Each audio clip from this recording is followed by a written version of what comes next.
Yo, what's good? Welcome to Observing the Process. Before we start, I'm hoping you can help me out by supporting the show. You can rate and review it on iTunes, Stitcher, or wherever you listen. You can share it with your friends, you can blog about it, or discuss it on your own podcast. If you're watching on YouTube, you can subscribe to my channel and like this video, or you can support it directly. You can do this by going to my website. I'll leave a link in the description. Thank you for supporting the show. Listeners like you make it possible. Today on the show, I had Rick McGuire. Rick is the creator of the popular Instagram account Subway Creatures. We talked about why he started the Instagram account, working with Asa Akira, and the similarities of what we face running Instagram accounts in 2020. Please give it up for Rick McGuire. In the land of China, people hardly got nothing at all. No possessions? And in China, they never go to church. No religion too? Or do magic. Well, it's easy if you try, Dick. 3, 2, 1. Okay, we're live. Rick, how are you doing? Thanks for coming out to Brooklyn. Thank you for having me. I don't know where we are, but Yeah. thank you for having me on. Yeah, I found out about this place because for people listening, I normally record at my apartment in Shanghai, but right now we're in Brooklyn, New York with Rick McGuire from Subway Creatures.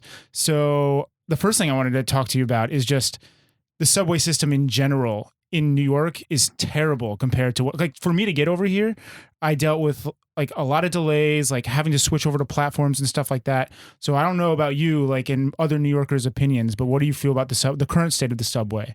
It's pretty bad. I mean, in multiple different, in so many different ways, especially out here in Brooklyn. They're working on Bedford Ave, which that station is just a shit show right now. And the trains, luckily, the timing of this podcast was right around rush hour, which can get even more messy. Okay. But it just means also a lot more trains. So it's not terrible, but dude, the climate in the subway right now, especially in New York, is ridiculous. You've had the NYPD cracking down lately on things, which is making the climate. What are they cracking down on? It's been really stressful. So I think the mayor wound up putting extra cops in the subway to crack down on fare evasion because they finally found people out hopping the yeah, they found out people were hopping, but they're also cracking down on other things such as like food vendors illegally selling food in the subway, which I can't believe people are buying that anyway. Right, but that's pretty. Apparently they are. The fare evasion, the street vendors, buskers, they're kind of cracking down on a lot of stuff. The cops, I get it. They're just doing their job. Yeah. But, sometimes you feel like there's probably more important things out there. Yeah. But I guess the big thing was that the MTA finally put a number together and found out that, they're losing like X amount of millions of dollars a year from people Hopping.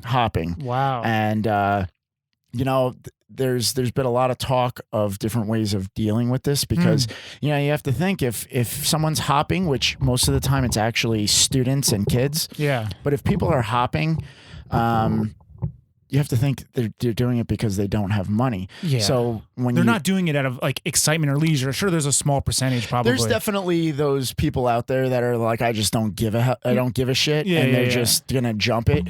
But you have to imagine, if there's the potential of you getting caught, why even bother? Just pay the $275. But dude, that's expensive compared to it's Shanghai. Very expensive. It's so expensive, and it keeps going up. And they're already talking about it going up again. Well, what's so stupid to me is that it's not like distance. It's like $275 to get you anywhere you want. In Shanghai, it's like I'll pay literally maybe 40 to 50 cents to go like a couple stations. Is there a way of policing that though, where you can pay a small fare to go one? Because what would happen in New York is that people would pay for whatever the closest stop is, and then they'd stay on the train. The thing that it is check in, check out. With New York, there's no check out. Oh, okay, you know what I mean? See. So there can't be, because that would cause so many problems. Well, that's the whole problem with the train system, is that it was built like 100-something years ago. So the infrastructure is just not nearly the same as what Shanghai or more modern cities have, where it was built only 20 years ago or 30 max. and they're able to like start fresh with something that's way better. Right. And I remember we talked about that on my show and how crazy that is. The infrastructure and the way that over there they've been able to develop as quickly as they have. Oh yeah. But another thing we talked about, which I always was wondering if this would be effective or not, is a way of dealing with fare evaders, and I believe the Dutch are doing this at the moment. If you do get caught evading the fare for public transportation, instead of them writing a ticket, $100 ticket, what they do is they force you to buy $100 on a Metro card. Yeah. So that way, at least they're forcing you to now pay for the thing that you can't afford, which is That's what was such causing a good you to idea. jump. Why don't we make people pay for Metro cards so that way, if you're going to write a ticket, now that's more money that they're not going to be able to pay for the subway. It makes total sense So because that money is going back into the government anyways. Right. Yeah, it's like, so, I always wondered, like, what would be the drawback of that? And I don't really know if there is one, but it is super interesting to, I almost wish they would do it almost as a trial run. Yeah, like and see what it's happens. a societal experiment. Exactly. Well, Rick, don't you have any connects at MTA or?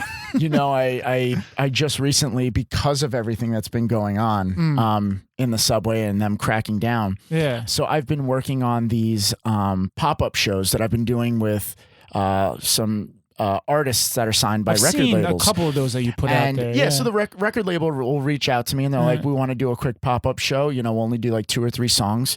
Get in, get out, and then you post one of the singles on your account. And, usually it coincides with a single release or an album release.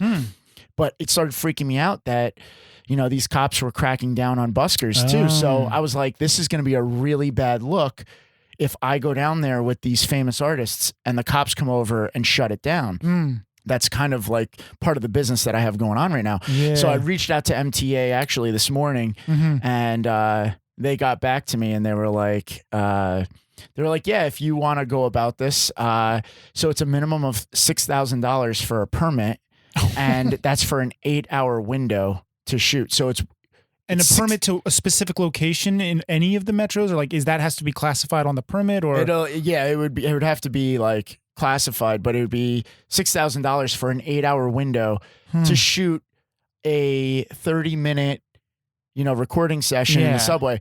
And I was just like, okay, thank you. Like, you don't want to have a bad thank you for the information. Any bad standing with the MTA. So I was just like, okay, thank you. And I was like, yeah, that's clearly Never not gonna happening. happen. I'm not paying $6,000. And I think she knew it as well. And she wasn't, because I was talking to her on the phone and she just sounded like she wasn't taking anything I said seriously. Yeah. And I was just like, okay, you just say okay, and now I got to just go about what I'm doing and just hope I don't get shut down. Well, that 6K probably is used for like video production where they're gonna have like a massive set, or maybe like movies. Right. What she was referring to was basically like Joker. They just shot Joker in the subway, and that is a huge, massive production crew. Yeah, that would require a $6,000 permit. Yeah, but you're filming with an iPhone. I'm literally filming with an iPhone. And we're setting up an acoustic set, which is, before the cops even can show up, we're already out of there. So I don't see why that would be an issue, but it's just something I have to worry about, in the back of my head now. I wouldn't be too worried about it. And would you necessarily get in trouble as like the coordinator of this, or like what would happen? Wouldn't the artist technically get in trouble? You can get a summons. Yeah, you can just get for being there and filming. I would obviously fall on the sword for that because I wouldn't want the just record for label, like like good faith, like being a good person. I would tell them that I am the one. Take accountability. Yeah, absolutely. Not put it on the artist who's like exactly. You don't want them getting into trouble. But the problem is that a lot of these record labels are the same ones that keep coming back to do these things. So if all of a sudden their manager or one of the artists come back and say, that guy you sent me down to the subway to shoot with, he got shut down, and we got embarrassed, and there was a bunch of people filming us getting shut down in the subway, and now you have this famous musician who is getting shut down in the subway, and there's people filming, and there are cops getting involved, and it's just you're definitely thinking with more foresight than well, because I've seen this happen already in the past, and I just don't want to be that guy. The good part is a lot of the time when I go down there and I talk to some of the cops that are already at the station, because we do most of these in in Rockefeller Center, which obviously, especially this time of year, being around Christmas, is a very popular time down there. So they have a very big police presence down there. And when I talk to the cops, you know, it's really nice. The cops actually know.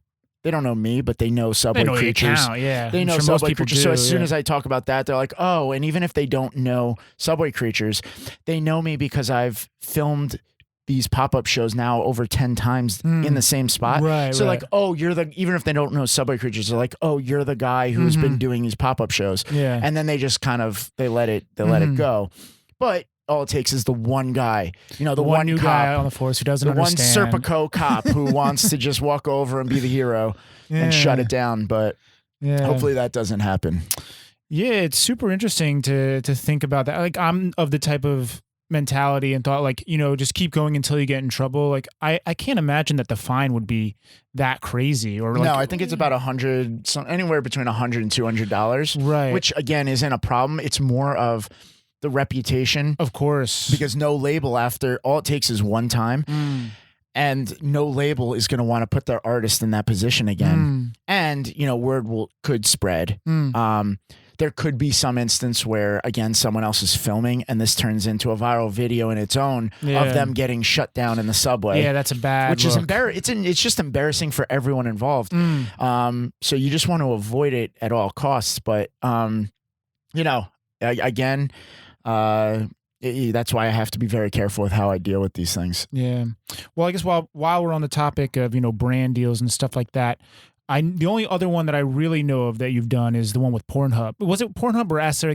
I know it was Asakura. Yeah. Right? So Asakura, I reached out to her. It's actually right around this time of year. I think they do it maybe in the end of January or February. Right. They do the pants. Now I'm remembering the pants subway ride. Right. And this was a couple years back, and I really started thinking about how I need to do more original content.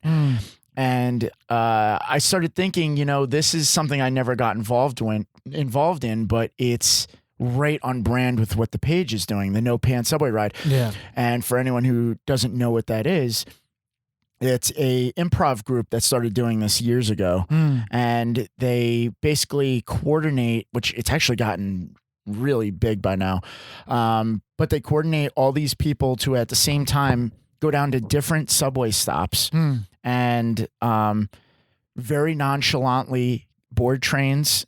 And then when it gets to a certain stop, everyone takes their pants off. So they're standing on the train in nothing but their underwear and completely act like everything's normal, and pay no attention to anyone who's reacting around you. Right. So I reached out to Asa here, who follows the page, and I said, you know, would you want to do this with me? And we'll go around with like our own photographer and shoot this thing, and we'll put our own spin on it. Yeah. Like we won't actually be with the improv group. We'll kind of do our own thing. And she got back to me almost immediately and was on board 100%. She's like, it's great timing. She's like, I have to do these video blogs that Pornhub's paying me to do.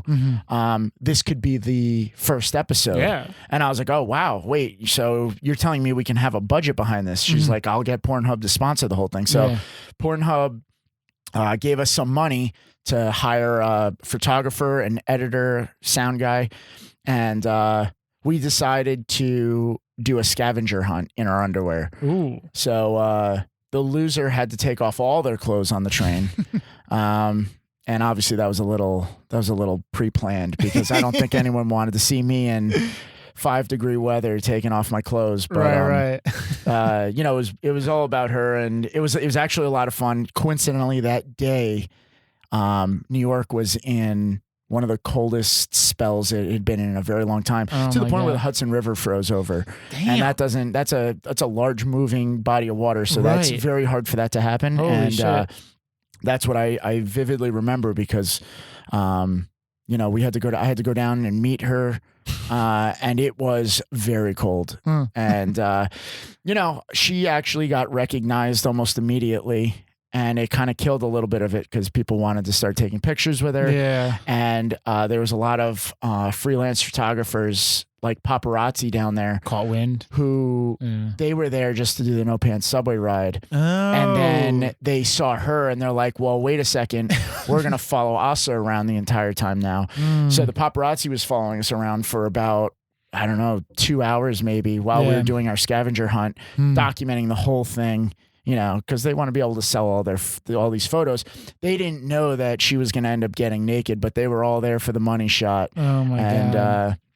Those pictures are out there now, but it was good for me. You know, it was good branding because I was wearing my Subway Creatures hoodie and the whole time. So I'm in a lot of pictures with her, and I'm known as the other guy, you know, Asakira and the Subway Creatures guy in the picture. But it was cool, and I'm glad that I got to do that at least once and get that out of the way. And you know, it was a fun experience, and I've been talking about it on podcasts and shows. And each time it's fun to be able to kind of go back and think about doing that. It was a lot of fun. Damn. What was it like, I guess, to reach out to her? Like, did you really think that she was going to respond, or? I wasn't sure how she was going to react to this because I didn't know the type. I hadn't met her yet. It's the first time you're talking to her at all, or? This was the first time I was talking to her at all. I knew that she followed the page. Right. And but I didn't know her personality. So I didn't know if she was going to get offended that I was asking her to get naked with me on a train. Right. You know, because that could go either way. That could go, you know, I'm a porn star, of course I'll do that. Or that could go the other way, and it could be like, oh no, I take my work very seriously, and I'm really offended that you just asked me to get naked with you on a train, on a New York City subway train. Right. So I was kind of holding my breath for a little bit, but as soon as she not only wrote back, but she's like, here's my cell phone number. Just please text me. I don't get alerts, you know? And I was like, oh my God, like, all right. And then the next thing I know, she's texting me, she's saying, hey, come to my apartment. I want to do like a pre-production meeting. We really need, if we're going to do this, we really need to make sure we do it right. Right. So wound up going over there, meeting her husband, and we hung out. We actually just wound up, it turned into like a hangout session, and we were shooting around a lot of ideas. You know, what are the challenges going to be? What are the scavenger hunts? What is it going to look like? And, you know, they're awesome people. And I felt so much better after that because there was, going into it, I had no idea what this thing was going to look like, and we only had about a week to put everything together. And leaving there, we had a really good grasp on, you know, I think what the concept was going to look like. So I felt a lot better after that. And also meeting her and her husband, who were really cool. Her husband actually came with us. He was just the guy in the background because, you know, you also have to worry about, okay, Asa's going to get naked in the subway. You got to look out for safety. There's a lot of safety concerns. You could have a fan who, you know, wants to grab her. Sure. You could have someone who's mentally ill come at her. You could have any situation, a homeless person who, you know, could mess with her. You know, there was a big security problem. So I brought my cousin, and she brought her husband, and good thing, because we also didn't think, oh wow, when we shed all of our clothes on the train, who's going to pick them who's up? going to hold that stuff for us, you know, while we're on camera. So it was a great day. You know, she wound up taking me and my cousin out to dinner, and she's just that type of person. She was really awesome and really nice. I was a little nervous at the beginning, but, you know, after meeting her and talking to her, you definitely realize that, you know, she's just a really cool person.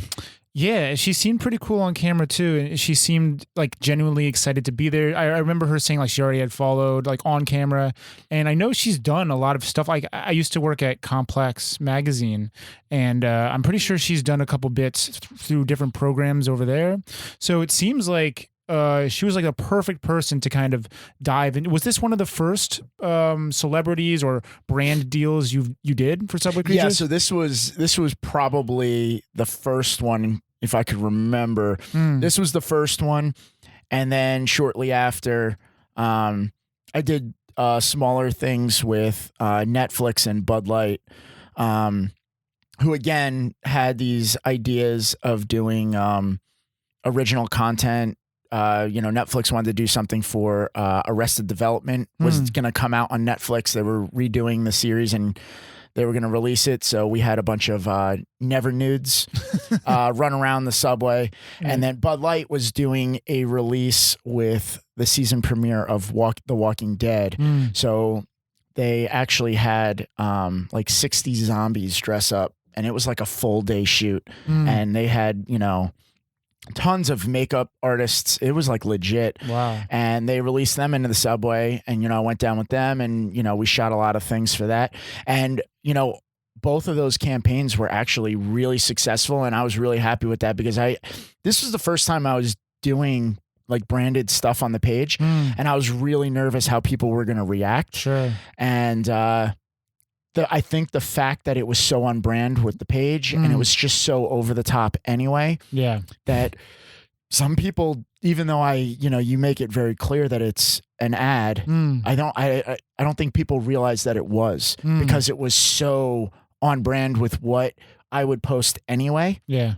So, that was a good way of knowing, okay, this is a good direction in the future to go when we're doing these branding things. We were talking a little earlier. I even had I had people sending me videos this morning of Slim Jim, who I guess they sent 2 guys into the subway who were carrying around like a 7-foot Slim Jim. Okay. And so people started sending me videos, and I know at this point, just from working in the industry and doing it, that they're doing that because they're trying to go viral. Right, of course. But that's part of my job. Like this is how I get paid. So I can't do free advertising. So I reached out to Slim Jim. I was like, hey, if you guys are doing this, reach out to me next time, because I'm not going to post this for free. And, I could have been involved with the creative process, and I could have made sure that this went on the page. I go, but the fact that you didn't, I'm not going to give the free promotion there. Yeah. So, I think some of these brands, they kind of cross their fingers and hope that stuff like this might go viral. Either way, it's a good promotion for them, because there's going to be people who see it. There's going to be people who do repost it. Sure. It's just, if you want my followers, if you want them to see it and it on my page, you're going to have to pay, and you're going to have to come to me directly for that, because this is a job for people like me. So, it's not free like that anymore. Yeah, man. I think it's super important to be involved in the creative process and stuff like that. So do you try and get involved in the creative process? Like, for example, the Netflix, or for sure, obviously the Aso Akira one, but, or is it sometimes they'll just come to you and you'll just like post stuff flat? So what's really important for a lot of these brands, they don't want something to be on your page that seems off-brand or out of the norm, because they're not doing themselves any favors. That's not going to be an engaging post. It's probably just going to flop and die. And a lot of these companies put a lot of money into their social media branding and promotion. So, what they say to me a lot of the time is, we need this to be in your voice, and we need to know what you would do if you were going to do something with this brand. So another example is Kayak just reached out to me. All right. And they wanted me to do a travel guide of the New York City subway. So I was like, oh, that's a great idea. It's right on brand with me. Yeah. I think that's a great idea. I'll put together like the top 10 or top whatever spots or destinations tourists want to see. So the initial list was, I put a lot of touristy destinations on there. I said, Grand Central, the World Trade. I put down a lot of places that, people come and they already want to see these destinations anyway. And Kayak kicked back and they go, we actually were hoping you could give us like underground stuff, like stuff that no one would really know about unless they lived in New York or unless they knew about any of these spots. So I was like, I have no problem doing that. I figured, Kayak, you're not going to want to send people into, dodgy spots or anything like that. I go, but I'll put whatever you want. Sure. I've got a bunch of those spots. So then there was a lot of like artistic spots that I put on the list. There was a spot where I know that one of the platforms in Queens, You can see one of the best sunsets ever in the summer over the city. The sun sets behind the Manhattan skyline. So the Manhattan skyline's all lit up and then the sun goes down right behind it. And from this platform, it's actually really awesome. Like that was the type of thing they were looking for. So it made sense. And then what they wanted me to do was for each spot, write like a little profile, like a little bio, like a description for it. Yeah. So I wrote it as if I were, some kind of professional writer for Kayak. And they kicked back and they go, we actually love what you wrote, but we want it to be as if you were writing this, not as if you're a professional writer. Write this as if you're writing one of your captions for one of your posts. Definitely. So I was like, are you sure? I'm like, because I might, this might get interesting for you. And they were like, no, definitely that's what we want. We want this to be on brand. So they understood the concept of having things in a certain tone for a certain brand or page. And those, again, that wound up being a huge success for them. And people loved it. And, even the videos that I incorporated with those posts, people were going nuts for. So they definitely, and you obviously, from my perspective, you want that because you want them to always come back because they're happy. And you want to prove, even in future campaigns, the next company or brand that reaches out to me, you can be like, hey, by the way, here are the numbers that, I did something similar for Kayak.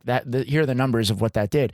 So you're almost using that campaign for future campaigns. If it flops, that's not a great look. It's going to happen. There's no way you're going to have 100% success rate. But going back to full circle to your point, that's why having creative control or at least creative input in doing things on your page with brands is super, super important. Right. Are there any that you think that you've done that have flopped, like a failure, you would say? There definitely have been. Any that stand out? I'm trying to think of one recently. There was one that kind of ironically I thought was a really dumb idea, but it wound up doing really good, and I was shocked by it. So Sony reached out, and they were promoting a new Blink-182 was coming into town. Oh, okay. And they wanted to promote the concert, and I guess they had a new album coming out or something as well. So what they were going to do all day was have these aliens, because I don't know if you know the backstory, but Blink-182 is definitely, it was the same day that people were supposed to raid Area 51. My friend went to that, actually. No kidding. Yeah, this dude, Donnie Does from Barstool. He's the Barstool correspondent of Shanghai. And he actually went there and he did a whole mockumentary of going to it. Did a lot of people show up for that? Enough that he could talk to people and interview and shit like that. Yeah. So this was that same day. So they were also releasing aliens. So the whole idea was that the aliens were going to be seen throughout the subway, throughout New York City. And then at 5 o'clock, they were going to end up out front of the Barclays Center. So basically what they wanted me to do was, have these aliens popping up on my stories, and then writing little snippets underneath, where are these aliens going? Yeah. Where are they coming from? And I was like, oh, that's cheesy. That's corny like that. I wouldn't even say that. But they were like, no, there's a point, because at the end, we're going to say, oh, that's where they were going. They were going to the Blink-182 concert. And I was like, that is just so dumb. Who cares? First of all, it's Blink-182. Second of all, it's aliens. And these alien costumes were the most generic alien costumes you've ever seen. And are you talking directly to Sony or maybe an agency? Probably. A lot of the time it's agencies. Because a lot of these companies don't. But it was basically there was a liaison, a middleman. But it was. I was asking questions and they were going to Sony and it was coming right back. But at the end, when the big reveal, and it was oh, they're going to the Barclays Center for this concert. The aliens even went on stage with Blink-182 while they were playing. Wow, that's a pretty So that's how elaborate this whole thing was. Blink has to be on board with that. And they were very on board with it because it was the day that Area 51. There was this build up for that Area 51 day. And I was like, you know what? They're paying me X amount of dollars. I'll do it, and I'll just suck it up and I'll do it. And it wound up being the numbers that it got. I was like, For what? views on your story, or It was like for how do you calculate it? engagement. It was for views, likes, and But engagement. is it just story, or did you also post on the main feed? No, so the big reveal at the end was going on the feed. On the main feed. Okay. On the main feed. Yeah. And so that's when I was like, oh God, like this is going to bomb so bad. And, you know, I remember looking at it and it was like one of those things where like, you know, I think in one day it had like 17,000 likes, but like, and that's not necessarily high for my account, but for something like this, I was shocked. I couldn't even believe that it broke 10,000. Wow. And not only that, but the engagement, like the comments.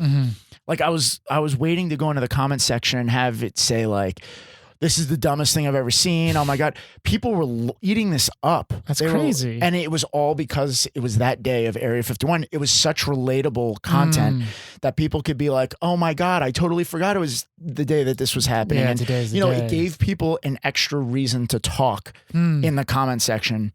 So it wound up being what I thought was going to be a flop actually was, you know, pretty successful.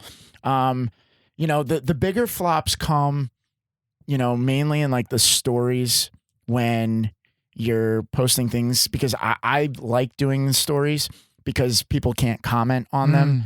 Comments really can destroy a brand. They have to see it because it's there. And if they don't like it, they can just move forward. Right. So it's like a win-win for us, like getting the engagement It in a is, sense. but not when you show the numbers to the brand at the end of the day, because you had already shown them your engagement on prior stories that you post. And then, you know, they're like, oh, wow, okay. So those are the numbers. And then you show them when their post is finished in the 24-hour window. Yeah. And it's like, it's maybe hit like only 70% Yeah, of that. it's not good. And you're like, yeah. And the swipe ups, no one was swiping up. And because that's usually the off-brand stuff. That's usually the stuff that is like, you know, hey, go to pokerface.com and, you know, get a free round on us using promo code Subway. You know, that's the stuff. Like, but I tell them, I'm like, don't have high expectations for this. And because this isn't on brand, you know, I'm not gonna charge the same amount of money that I would for the feed. But those are the big flops usually on the stories, and you don't usually hear from those brands again or companies. I don't get nearly as many swipe ups like in relation to how many people are viewing the story than I would have thought. You know, what about you? Do you get a lot of swipe ups? Or? I do. It all depends on what it is. You know, swipe ups are actually more effective if it all depends on what the brand is trying to. But even if it's like for your stuff, like a T-shirt or something, or actually the swipe ups are pretty good. But I mean, recently I just did this illustration with an artist, and we basically took all of the. Oh, I saw that. That was actually really good. I like that. Loved it, I like man. that piece I a was lot. really happy with the way it turned out. And what we basically did was we took the best videos from 2019, and we took those videos and we put them all into one subway car and just mushed everyone into one subway car. So you got the Showtime guy hanging from the poles. You got rats. You have bed bugs. You have couches. You have drunk Santas. You know, you have everything that we tried to mush all into one subway car. And it was very creative. And the guy did a great job. His name's David Ragoni. He did a great job, and it turned out really well. And now that was a swipe up thing because, you know, we're obviously trying to sell those prints. And you selling them on your website, or? So I have a link in the bio right now that goes directly to it. And then I left up something on the highlights on the page. You know, the website doesn't get a lot of traffic. So, and my whole plan is to redo that for 2020. And try to bring the website back. But the website was something that just kind of got lost in the mix. And, you know, I stopped paying attention to for like a couple of years. Right. Well, what I found when I was like, you know, doing some research, I found out that the website actually came before the Instagram. Is that right? It did. Yeah. So how about we just go into like, you know, the evolution of Subway Creatures and how it started and all that? Yeah, absolutely. So, in 2000, I believe it was 10 or 11, I was still commuting in from New Jersey to my job as a television producer. And every day I was seeing the stuff that everyone else was seeing in the subway. Right. Crazy, bizarre, funny, sad, across the board. And I was always sending it to relatives and friends like, oh my God, you're not going to believe what's going on today. And so it got to the point where, I was like, I gotta have like one spot for this where people can just go, and they're getting annoyed every day that I'm sending stuff. I should just have this, not just for them, but for other people who may want to see this. And I realized there's nothing like it. There were no websites. There wasn't even social media. Facebook was definitely around. Facebook was around, but it wasn't used for stuff like this. At the time, it was just for personal pages and stuff like that. Right. Yeah. It wasn't for like brands yet. It wasn't at that point yet. So I created the website, and I just wound up having so much content to put on there. And then all of a sudden, Instagram came along, and I was like, oh, let me check this out. This seems like it's pretty popular, and it's made just for exactly what I'm doing. I can put all the pictures of everything that I'm seeing on here, because remember, Instagram was only pictures at the beginning. Yeah. Oh, right. Yeah, no video at that point. Yeah, there's no video. And even when video came, it was only like 15 seconds. Yeah, it was very interesting the way Instagram did that. It was like you got to watch the evolution of it. Oh, yeah, I watched the evolution. Which was interesting. Sure, but because I started the page way prior to algorithms, and I was one of the first people on there, that's why the account, in my opinion, got as big as it was. And also there wasn't really competition for it. There wasn't another page like it. So this was more of the exclusive page for crazy, bizarre, weird content that I was, people were seeing in the subway. So it just started snowballing. Next thing I know, people, instead of me posting my own stuff, people started sending me stuff, which I thought was wild. How long into the game did that take? It took a while. It took a while. Honestly, I was just doing it as like a hobby on the side. For fun. For fun. Was it purely your stuff, or did you No. I was getting stuff off of Google. I was like, that's okay. Googling like weird subway stuff. And I was getting videos off of there. Completely illegal. I was looking back. But that's what I needed to get the ball rolling. Yeah, of course. It had to be the most outlandish stuff that was going on there. Yeah. And, on top of it, every once in a while I would have, a funny or creative caption to go with some of the stuff, which helped a little bit. And then word of mouth, it just started spreading. And then the video came along, which helped a lot. And then there was one day where there was the New York Post reached out to me. Oh.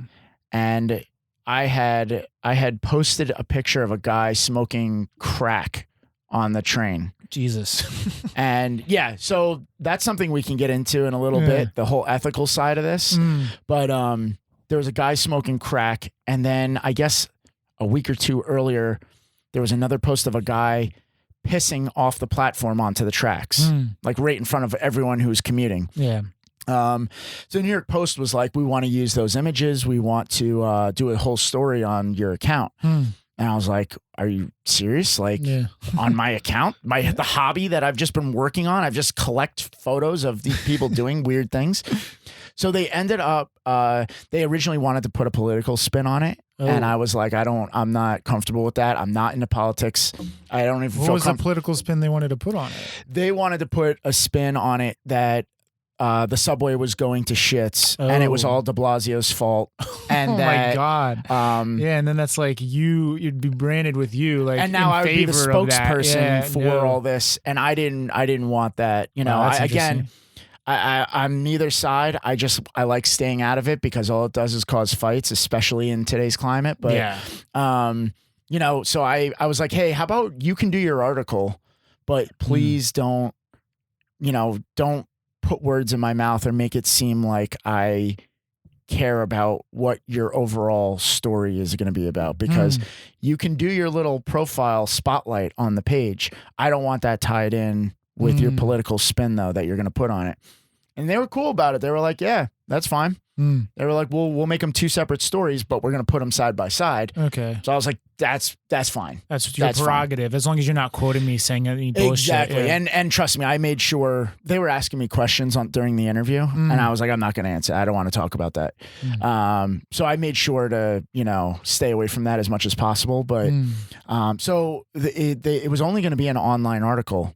And apparently it did so well online that the next day they decided to make it a 2-page spread in the actual paper.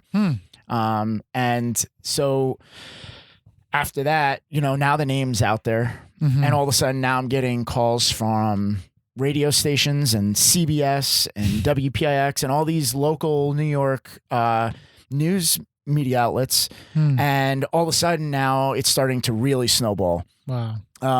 And after that, then you started getting some larger Instagram accounts that were not only reposting your stuff, but they were giving you credit so that you're now getting their audiences, the Complexes and the Barstools of the world, using your content and giving you credit for it. So, it really started snowballing big up until all of a sudden, a really dark day for me. I got hacked. Oh yeah. Okay. So we could talk about this getting hacked. Cause I was following at that point and I'm on Instagram, whatever. And then I see that the profile picture changed. And I'm like, this is bizarre. This is not something like Subway Creatures would do. I didn't know you at all at that point. Right. I might have talked to you briefly. Actually, I know I've talked to you briefly, but we weren't like on a talking basis. It was more like you would share my content every now and then. And I was like, shit, like this is definitely not, I tried messaging you and you weren't responding and it was some weird profile picture and like all of the content looked like it was deleted, I guess, right? Yeah. So, and it was like they were starting to put up stuff. Some of the stuff that you posted with terrible captions just like did not make any sense. It was so weird. Yeah. I mean, it was one of the worst situations ever. I was actually, when I realized what has happened, I was in the subway, ironically, trying to meet up with these two little kids who are these amazing buskers. They sing and they play the bucket drums. Okay. I was actually trying to coordinate meeting up with them. Yeah. And I looked down at my phone and all of a sudden my emails start going insane. And it says there are security alerts on Facebook, Twitter, Instagram. And I was like, what? So I try to log in and it says, you've been logged out of Instagram. And every time I entered my password, it goes, your password has been changed. Oh my God. So I have a couple other accounts and I went on those accounts and I couldn't find Subway Creatures was gone. It was erased. Oh my God. So I honestly started having like a panic attack. Yeah. I started sweating. I started freaking out. I was like, oh my God, I got someone went in and deleted all of my whole account. So I obviously know a lot of people in the industry. So I reached out to as many as I could. I said, hey, what the hell do I do? I have no idea. And a couple of people who were very familiar, it's happened with them before. They said, hey, here's what's going to happen. The hacker basically makes your account invisible. They go, your account is still there. It's invisible to everyone right now. And what they do is they'll keep it invisible for a few days, maybe as long as a week, and they will bring it back because at that point they want you to basically concede and be like, oh, it's gone. Yeah. And start over. At this point, I had over 500,000 followers. Yeah. I was not. You can't restart. Just giving this thing up. I was not going to just stop. So I had to, honestly, as I was freaking out, I had to just sit back and wait until the person made this account visible again. So I think it was a couple days. It was maybe like 2 or 3 days. And I had told a bunch of close relatives what had happened. Because here's the other part about getting hacked. Yeah. You have no way of telling your followers. Oh my God. There's I don't have nearly as many followers on Facebook, Twitter, or even on the website as I do Instagram. So I had no way of telling 500,000 people that I had gotten hacked. Yeah, go follow this other account. It's impossible. Yeah. So So I put something out on my own personal account. And then all of a sudden the person made the account visible again. And the only reason I knew that was because you have to imagine I am checking every hour on the hour. Yeah. Did they make it visible again? Did they make, first thing you wake up in the morning, did they make it visible again? So two to 3 days later, they made it visible again. Only this time they had changed the name to Subway Madness. Oh, right. Yeah. They Because I was already following them. And then I guess the account name was right. changed. So it got changed to Subway Madness. And like you had mentioned, the logo got changed to something. I don't even know where they got the logo from. It must have been something they threw together in like, you know, Microsoft Art or something. It was really bad. But then what I realized is that they didn't delete a lot of the content. They left it. But what they had started doing was posting on the account. So, you know, it was weird because they were keeping the account going. Yeah. And so now I'm like, what the hell? But the worst part for me is that I see the videos that they're using, which are videos I had already posted. They were like old videos. So they're just reusing viral content. And on top of that, their captions were really like weird and bad and like almost broken English in some respects. Like you almost felt like the person might not speak great English because the way that you read the captions, you were like, that almost doesn't even make sense. And they kept posting stories saying, send in your content, which I never do. Send us your content. And so I was like, what the hell? So I started reaching out to people again in the industry. I'm like, hey, listen, it's back. They're actually running the account. And people were telling me this is actually a good thing. They go, because, you know, this is how you can possibly get the account back, that they're running it like this, because your followers, who I felt bad for, because the followers now are following an account called Subway Madness, which they don't remember following. Exactly. They're like, why am I following an account called Subway Madness? Yeah. And, you know, it definitely, and this person was getting into fights with people in the comments section. And I was like, this is just really like this is going to be so obvious to a lot of people that this isn't me. And I guess it was obvious to me. Now talking to you, it sounds like it might have been, but, in the long run, I wound up getting some help. You know, Instagram's really bad when it comes to this stuff. There's almost no one to get in touch with. I finally did. And they were able to get it back for me. But the only reason they were able to get it back for me was because this person had kept the account going. Right. If they had deleted it. If they had deleted it, it would have been gone. It's just gone forever. Oh my God. So, you know, it was a very scary time, but I'm just so happy I have it back now. Dude, my heart would fall to my stomach. I'm telling you, I had a full-blown anxiety attack. I was I was like breathing heavy. I was sweating. It was scary. Yeah, it's absolutely. How long have you been doing Shanghai? Yeah, Shanghai Observed, been going on for like 3 years now, 2.5, 3 years. Okay. Yeah, and dude, it like, even when stuff gets like, I have mini heart attacks every time like something gets deleted from my account. Like, I'm sure you've dealt with it, like posts get deleted, and maybe now you've gotten better at knowing what not to post, but I've tried to, and that's funny you say that, because of that whole hacking thing and how that all went down, I still have things that trigger me, that get me very scared. Oh, dude. So there's this thing that happens, and tell me if this happens to you too. Yeah. If you post something that gets taken down by Instagram, when you log into your account, this big white wall comes up. Exactly. And you can't see anything on your phone. And you're like, oh, what's going on? What's going on? What's going on? And for me, who's been hacked before, like, that's exactly the same thing that happened with me. And so I get freaked out, and then it takes a second, but finally this warning comes up and it says, you've been flagged. You know, something got taken down. You've broken the community guidelines. Yeah, and I'm just like, oh my God, thank God that's all it was, because I thought it was something way worse. Dude, it's the worst, and especially worse for me because when I'm in Shanghai, I'm using a VPN because I can't get on. You have to, I'm sure, it's right? taking like literally 2 or 3 times longer than it would take you on like a solid internet connection. So I'm sitting there with like, because the first thing that pops up is like it's not a solid white page, but it's all of your posts are gone. Like, Yeah. so like either it is solid white Yeah. or it has on the top like your stuff, but all of your posts are gone. And then like the thing is spinning, and then all of a sudden it brings you, like, it takes a while, and then it brings you to like you've broken community guidelines.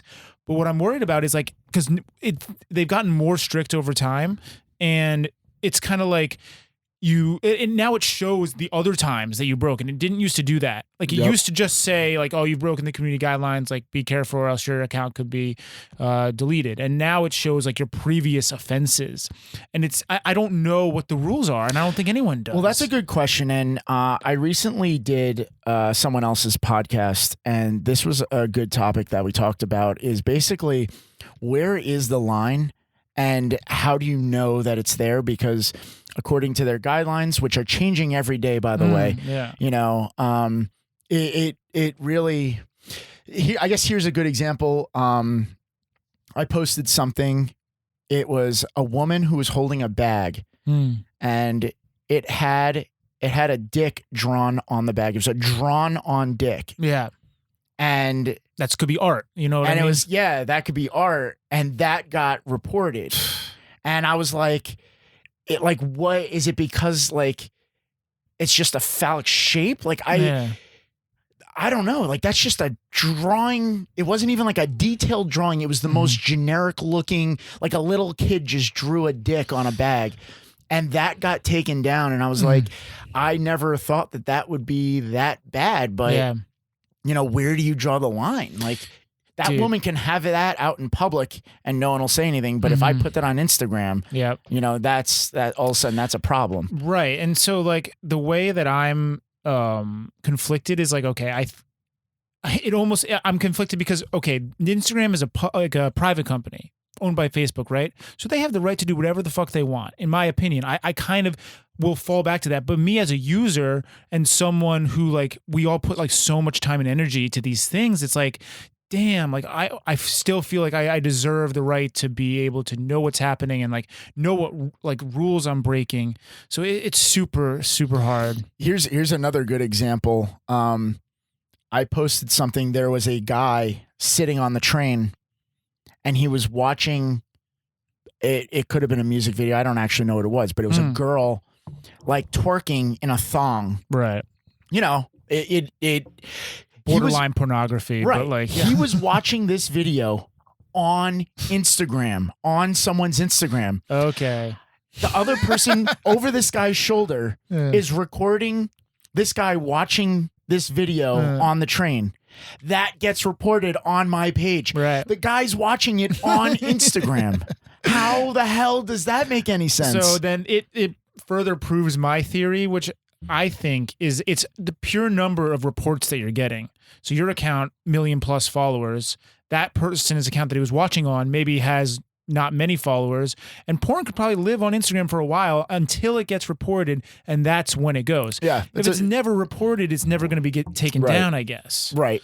And I know that's why a lot of accounts, you know, do the whole private thing, but the private thing doesn't work. It doesn't work at all because you're letting people in who are going to report anyway. Yeah, it doesn't matter. It really doesn't make a difference. Yeah, dude. All you're basically doing at that point is just blocking out, you know, people who are going to eventually report you anyway. Right.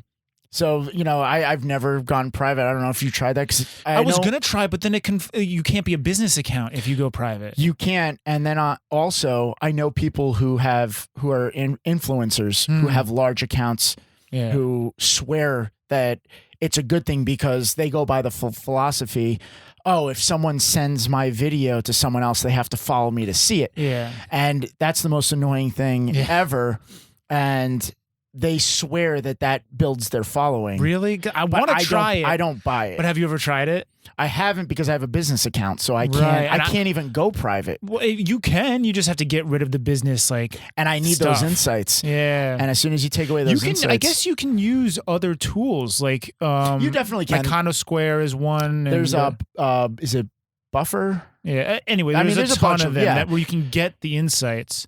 But I like those insights, and I like being able to quickly look at it through Instagram. So that's why I wouldn't get rid of it. And I don't want to go private anyway. I mean, in my opinion, you know, I don't want to censor myself. I don't like censoring other people. I know that there's a lot of controversial content that I post sometimes. And you know, I think that it's more of a discussion to be had. I know, and maybe you can attest to this. There's nothing you can post these days that doesn't turn into either politics or a race war or something along those lines. I mean, I was telling someone the other day, you could post something of a guy rescuing a child off the tracks before a train gets in, and somehow people will bring up politics or race in the comment section, and it just turns into an absolute shit show. Well, I think the easiest thing to look at is, Tank's Good News. I'm sure you're familiar with that Instagram. And sometimes in the comments, everything is good news on that Instagram, and somehow people will get in fights over shit. It is, absolutely. Fucking ridiculous. It's probably a good example. It's, but there's always, that's what I mean. We live in that time where, everyone's going to get offended no matter what you do. So it's unfortunate, but you can't please everyone. So you just got to keep doing your thing. And the people who like what you're doing are the ones who are going to stay following you.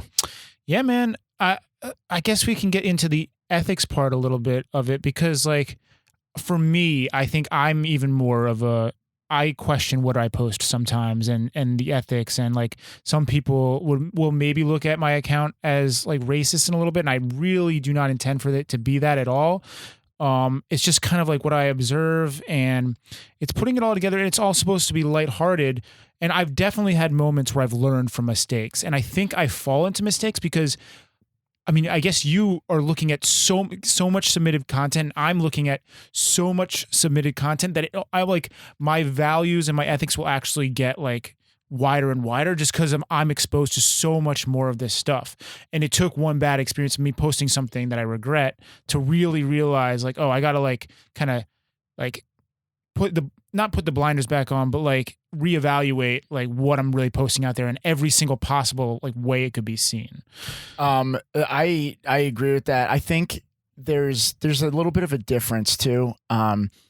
Your account is called Shanghai Observed. Yeah. These are things that you and other people are seeing. Mm-hmm. And all you're doing is shedding a light on what is actually happening around you. This is real stuff happening. And that goes for my page as well. Yeah. This isn't, there are unfortunate situations sometimes, and you probably do want to stay away from those.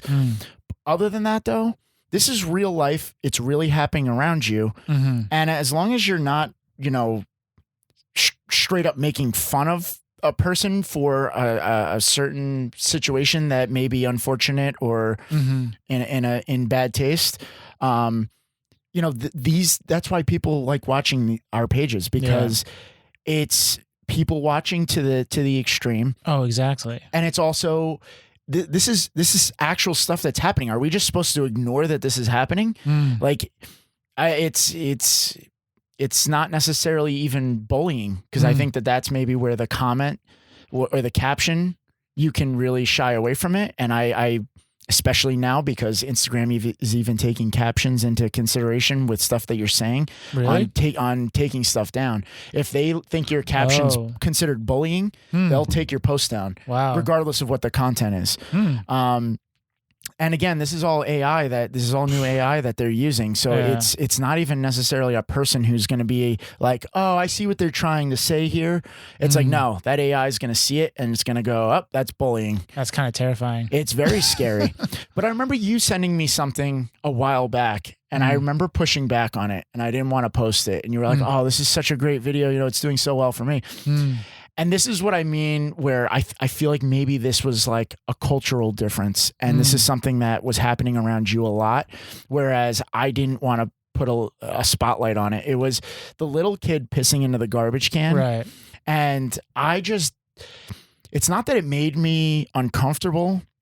It's just and again, I know that this is a thing. I was trying to avoid the fact that, it was going to be a little kid with his pants down pissing into a garbage can. And I think that probably is what did it for me right there.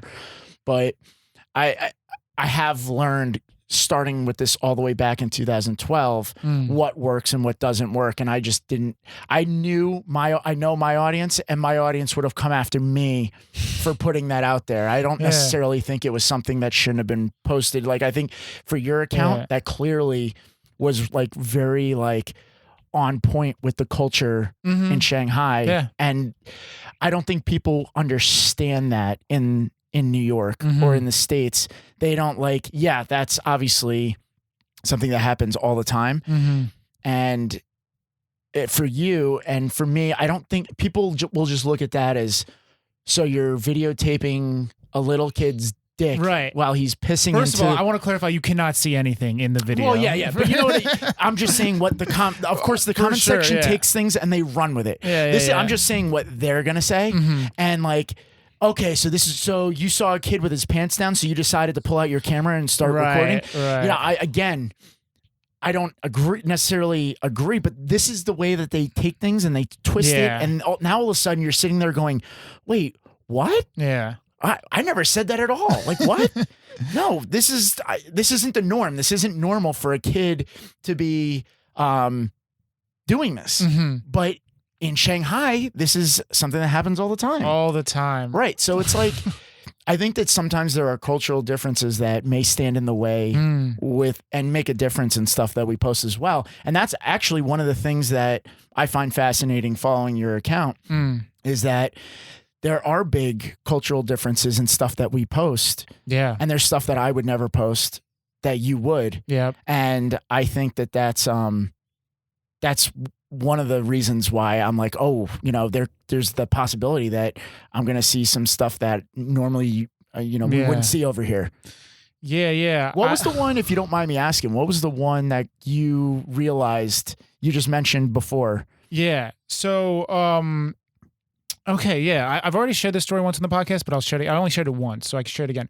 What I posted was, and like now I feel so stupid that I posted it, but it's okay. I made a mistake.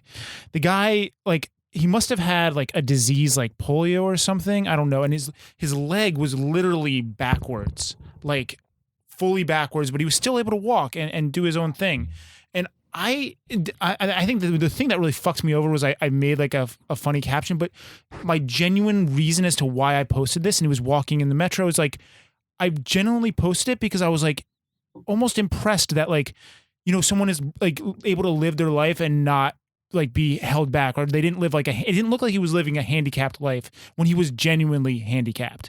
And I was kind of comparing it in my own head to like in China, they like, you don't see many handicapped people. Like they kind of are living amongst us in a way that they don't look at themselves as handicapped. And I started to write a freelance article that was like, China is stronger than the rest of the world in regards to not like I compare it to Americans, and like, you know, they'll get a handicap pass to go to a parking lot, but you'll see them walking in like, and then they get in and then they get into like the cart and they're just obese. They're just fat, lazy fucks who don't want to like get into shape. So that's more of what was in my head. And what I realized, and I totally read, and I'm glad I learned from it, is I posted it on a page where the context didn't fit.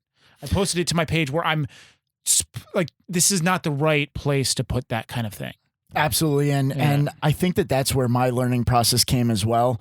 And that's actually a great example. And that's actually a great spot where I would still post it. I would still actually put it up. It's that, in my opinion, that's all about what you make the caption. Yeah. I put a stupid caption. Are you gonna put a spotlight on the handicap, or are you gonna put a spotlight on the good perspective, which is, I give this guy so much credit. Exactly. Because I've done similar things. And right now I can tell you there are two people that right off the top of my head in the New York City subway who perform, who have handicaps, and I've posted them before. But when I post them, I make sure that the angle is not, we're not bullying, we're not making fun of this person. We're actually giving this person a lot of credit for doing what they're doing, because I don't think that I could do that if I were in their position. And that's where it, you know, I've learned a lot, you know, going all the way back to when I started this. I used to post homeless people, like just sleeping in the subway stations. I used to post people who clearly had disabilities. Yeah. People with mental handicaps who were it was very obvious. And I not only felt horrible afterwards doing it, but the reaction, they weren't even like people were like, why are you posting this? Like, and why are you, you're clearly making fun of them. Why are you doing this? And I was like, yeah, why am I doing this? This person's like just minding their own business. They didn't deserve this. And I learned that through the process. Yeah. And I know that there's a lot of people today who would be like, well, what are you talking about? You still do that. And that's not necessarily true. I try my hardest to decipher between, because you never know people's backstories. Yeah. And I know people will give the argument, well, then why even bother putting it up? But it's like, there are so many people, New York, and I've tried to explain this in the past. There are so many people, like New York's its own thing.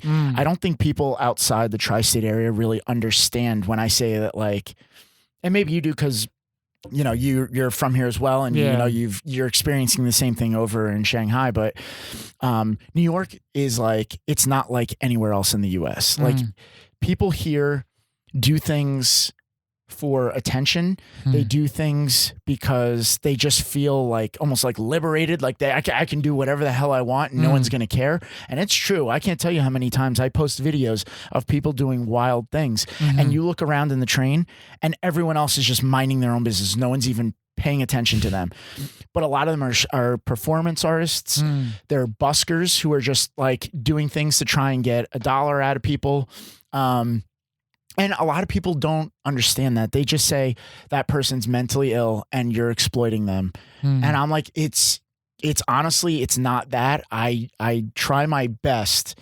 I guess this is the best example. This just happened a couple weeks ago. And it's the first time I've ever done something like this. I put up a post of two people very awkwardly making out on the train. And clearly someone across from them was recording it. Now, when I say awkwardly making out, it looked like one person was bird feeding the other person. Like, it was like disgusting, but like so disgusting I can't actually look away kind of thing. And like this thing, it was one of those situations where, and I'm sure too, when you post something right off the bat, numbers wise, is this going to do really good or is this going to flop? And this thing was, oh my God, it was blowing up the internet. And maybe about an hour into the post being up, I started getting emails and messages saying that they knew the person in the video. Oh shit. And that the person was autistic. And being taken advantage of by someone else that they knew, who this has been an ongoing situation. Like abusive relationship? It's apparently some other person who takes advantage of autistic people. What the fuck? Because the people who were, and it was multiple people, it wasn't just one. It was multiple people who were saying this person is at my center all the time. And when they said that, I was like, oh, okay. So you really do know this person. Oh my God. And they said, yeah. And the other person in the video, we've had to kick out a bunch of times because they prey on the people in the center. Oh my God. So now I'm like, holy shit. I'm like, okay, yeah. Unfortunately, this is probably one of the highest rated posts I've ever had on my account, but I can't do this. Like, no, this is a very bad situation. No, so I deleted it. Now, I could have just deleted it and been like, walked away. But I had already, I know that people take a lot of my videos and they repost them on their own accounts. Yeah, you got to let people know. So this is the first time I've ever done this. I wrote something in the notes section of my phone and I said, hey, don't want to be the party pooper here, but, I had to take the video down. And it was also so viral that I knew people were going to be blowing up my inbox asking where it went. Yeah. So I said, I don't want to be the party pooper. I found out that one of the people in the video has special needs. And, I didn't want to get into the other aspect of it. So I kind of left it at that. I go, I felt like this was important to get out there because I know a lot of you guys are going to be reposting this video. And I just would like you to take that into consideration before reposting the video. I got I got a lot of praise, like a lot of people, and that's not why I did it. I wasn't looking for clout for taking this down. I was more worried about the whole backstory that I had just heard from multiple people. Yeah. And also the fact that I knew people were going to be reposting this video and clearly mocking this person. Yeah. When they clearly have, not necessarily all the control over the situation. That's what I was worried about. So I start getting shredded in the comment section. Of that post? PC culture got to you. Who cares? It was really bad. And then what it wound up happening is then people started fighting with each other in the comment section over the fact that the post came down. And this is just another example of the comment section being one of the worst places in the world. Yeah. There was a lot of people sending me DMs saying, it is really big of you. I actually have a brand new respect for this page, blah, blah, blah, which was nice. It was good. But again, that's not why I was doing it. But I was getting equal amounts of people saying, I'm unfollowing you because, who cares about this? Why don't you just be who you are? And like, I was that is who you are. I'm like, honestly, I'm very shocked at the reaction that I'm getting right now. How is it 50-50 or how is it even like a little bit on the other side? I'm getting information that I just told you I was getting. And they were like, it's not about him being handicapped. It's, it's either way you look at it, it's a funny situation. And I'm like, no, I can't get into this with you right now, but there is a lot more to this story that you don't know. So I'm like, so it was one of those things where 24 hours later, I deleted even the note because I was like, I don't even want there to be any history of this. I just want this to go away. And sure enough, 24 hours later, no one mentioned a thing.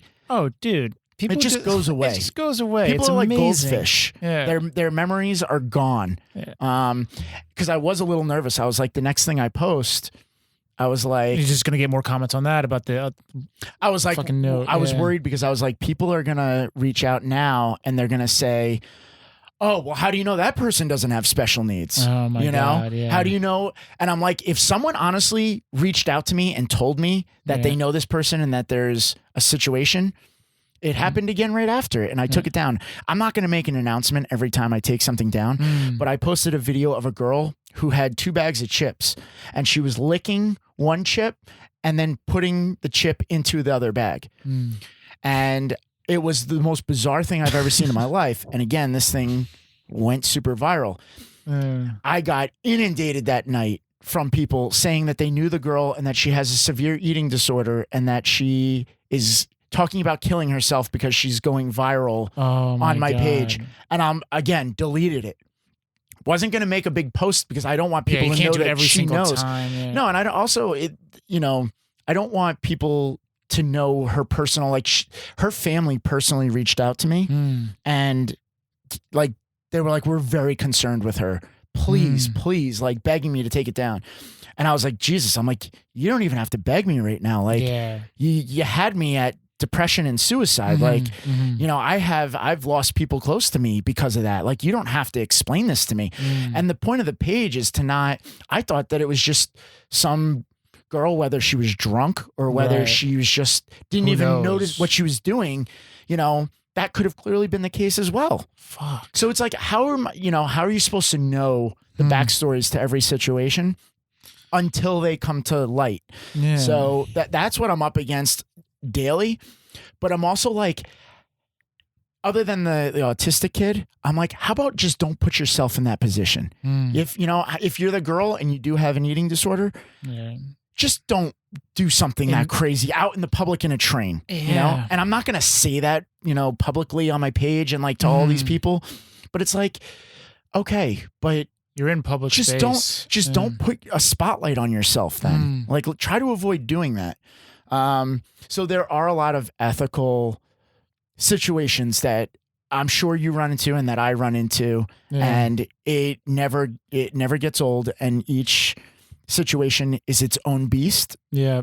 But it's all about also, I have no problem taking things down when I know that people have issues or they find themselves, that's important to me. I think it's all about how you handle the situation. Right. And like I've learned so much and I feel like I've become such a better person just based on how I handle a situation. And even when you fuck up, like I've fucked up pretty bad, by handling it in a positive way where you be the bigger person and acknowledge what you've done wrong, whether it's like a personal one-on-one situation with a friend or if it's, publicly on Instagram. It's all on how you handle That it. absolutely is important. And like going off of that, one of the things that I will not do, and I've done it a couple times, so I don't want to say I never do, but I stay away from the comment section and responding to people. This is what I wanted to, yeah. Because I'll tell you, man, when you do respond, you are opening a can of worms that I don't know, you're, even if you're responding to maybe like one person, what they said, and it's not just a collective idea, they'll keep coming at you. Other people are going to start jumping in and they're like, oh, wait, this person who runs this account's actually responding to comments. Yeah. I'm going to start, coming at them as well. So has that happened to you? No, I mean, I really am surprised that I don't get into like altercations on comments. I actually don't even really read them that much. Like I do every now and then, but I don't think I get nearly as many. I get hundreds of comments on a good post, and I think you get like thousands of comments on a good post. So it's a little different, but I might look at like the top, like, it like pushes the ones that are like top favorited. Right. So I'll look at some of those, but honestly, a lot of the stuff that I post is just people tagging other people, Yeah. And I guess that's a dominant thing for you as well. And that's interesting because for mine, I mean, there is a lot of tagging, but for mine, it's a lot of opinionated people. And I think that's America, dude. Well, no, I think that's just America, man. I have such a more international audience than I think you might. Yeah. Do you know the statistics? Are you heavily dominated in America? It's actually majority New York. Right, majority New York. Yeah. That's insane. Yeah. But it is kind of spread across America, but it's not Majority New York, one city. That's crazy. Well, that again goes back to helping me when it comes to branding. Yeah, that's what hurts me so much. Right. Is that I'm in like, the biggest market in I'm so not the United specific States. to anything, and like honestly, I'm a bit of a shit show for trying to like monetize my site or my Instagram. But yeah, the comment section though, it is America. It is. It's dude. It's everyone totally different actually because I don't have any problems. I don't get that much hate in my DMs. Like very rarely will someone be like, yo, this account is bullshit. And half the time I think it's this thing called Wumaos. So Wumao means like 50 cent army. It might be another part of it. And basically what the Chinese government does is they hire people and they pay them 50 cents to write negative comments. It's just like a general thing. Oh, wow. Like propaganda for the Chinese my government. God. Yeah, so that's a thing. Can you imagine if everyone was doing that? Yeah, getting paid to write like comments like for something. Anyways, so maybe it's those people, but like I don't get hated on. It's crazy. I don't understand how it's possible. Like when I do get hated on, it's in a big wave and I know I fucked up. It's not that much of the time where it's like, oh, this post is bullshit or like, I don't know. Oh, I had something the other day where I had it was a rush hour packed train and there was a black woman laying down across like 3 seats painting her nails. Okay. Now there's nothing wrong with her.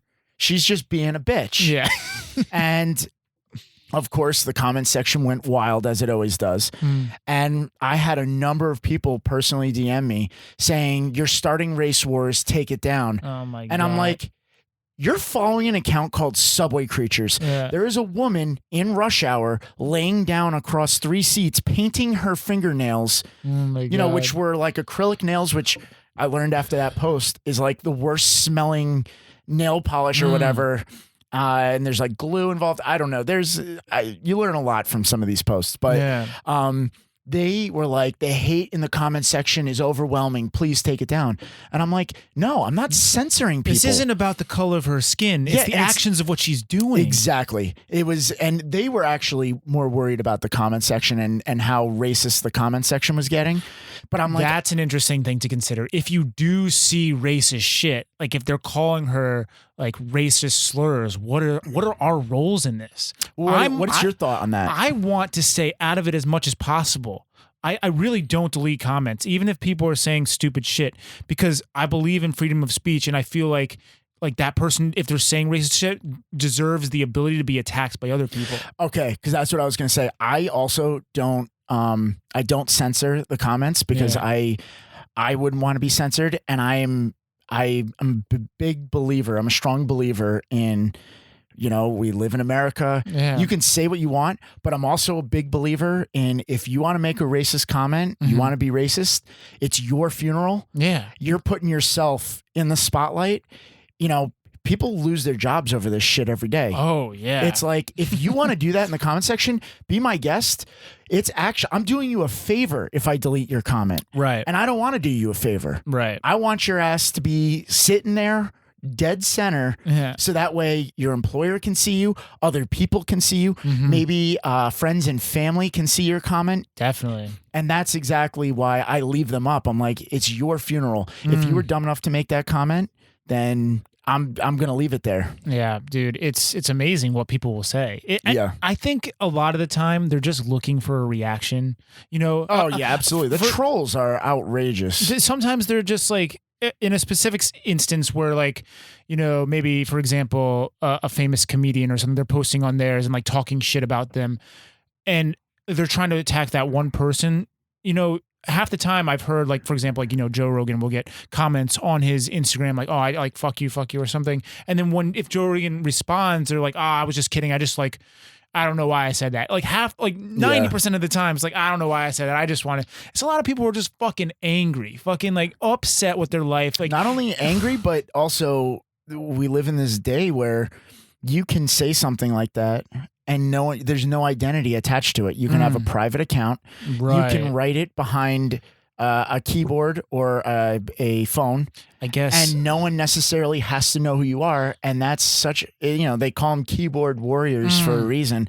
And, a lot of the people these days do just that, where they can fall behind that private account. And that's an instance where, like, don't get me wrong, I see the reason as to why, like, someone would want to delete comments and get rid of like racist stuff like that, because someone can hide anonymously behind an account and will have no accountability. That's a good point. So I totally, and that's why these are all things, like, when I discuss these on podcasts, it's like thought experiments. I don't know the right answer. I don't think anyone knows the right answer. It's a very valid point, though. Because, like, dude, I totally, in that one instance, I would want to get rid of that. If they're purely doing it for hate and there's no way to get, like, put a face to the hatred, like, that sucks, and that's terrible that can exist today. Yeah, and it's a good point, and I guess I never thought too much into that, but there could be people. I mean, it could go either way. You can even through propaganda, go purposely against what you believe just to get people to go the other way. And now all of a sudden they're with you. And, it's like, I don't know, what's an example? Like, I guess that whole Jesse Smollett thing. Did you ever hear about that from Chicago? I heard. I'm glad. I was just refreshed the other night listening to someone explain that podcast. So basically, this guy, Jesse Smollett, he's a black dude. Yeah. And, was it something about being gay and he got beat up? Well, he is gay. Yeah. And then he said that he went out to get a sandwich on a very cold night in Chicago. A Subway sandwich. Yeah, exactly. Ironically enough. And then he got jumped by two men wearing "Make America Great Again" hats, and that they were carrying a noose with them. And that was just the whole example that I'm saying is, like, that's someone who's, it turns out that the whole thing was made up. Yeah. He walks back to his hotel with the noose still around his neck. Yeah. And apparently he went to Subway after the beating and brought the Subway sandwich with him back to the hotel. And basically this is all important because it's just showing that he, like, put on this show. There were cameras everywhere that he went showing that he was never beat up, and that, and then it turns out that he paid. Well, apparently he was beat up, though. Well, he paid those two guys, the guys right? to beat him up. Yeah, he paid those two guys, and then they were like, yeah, he paid us money to do this. Yeah. But that was the whole point of that story or example was that's an example of someone putting themselves, like, that's a fake situation that was set up so people would go against, the whole Trump administration again and his following, saying that they're providing or producing hate.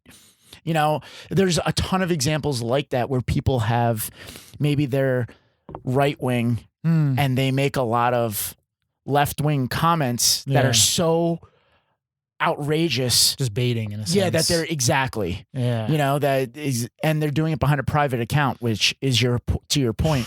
Yeah, it's just, well, that's exactly what the whole Russia thing was. Right. Is people faking, like, a whole organization that the Russian government developed, like, to like, make an agenda towards doing voting. I don't want to get into political shit like that. No, I know, but it's fascinating that, like, you can use the internet like that. Right. And to take just to come full circle, that's exactly where, to your point, sometimes maybe there is a, whether it's an Instagram AI or some kind of team that they have that goes through the comment sections of, you know, maybe more political accounts or popular accounts.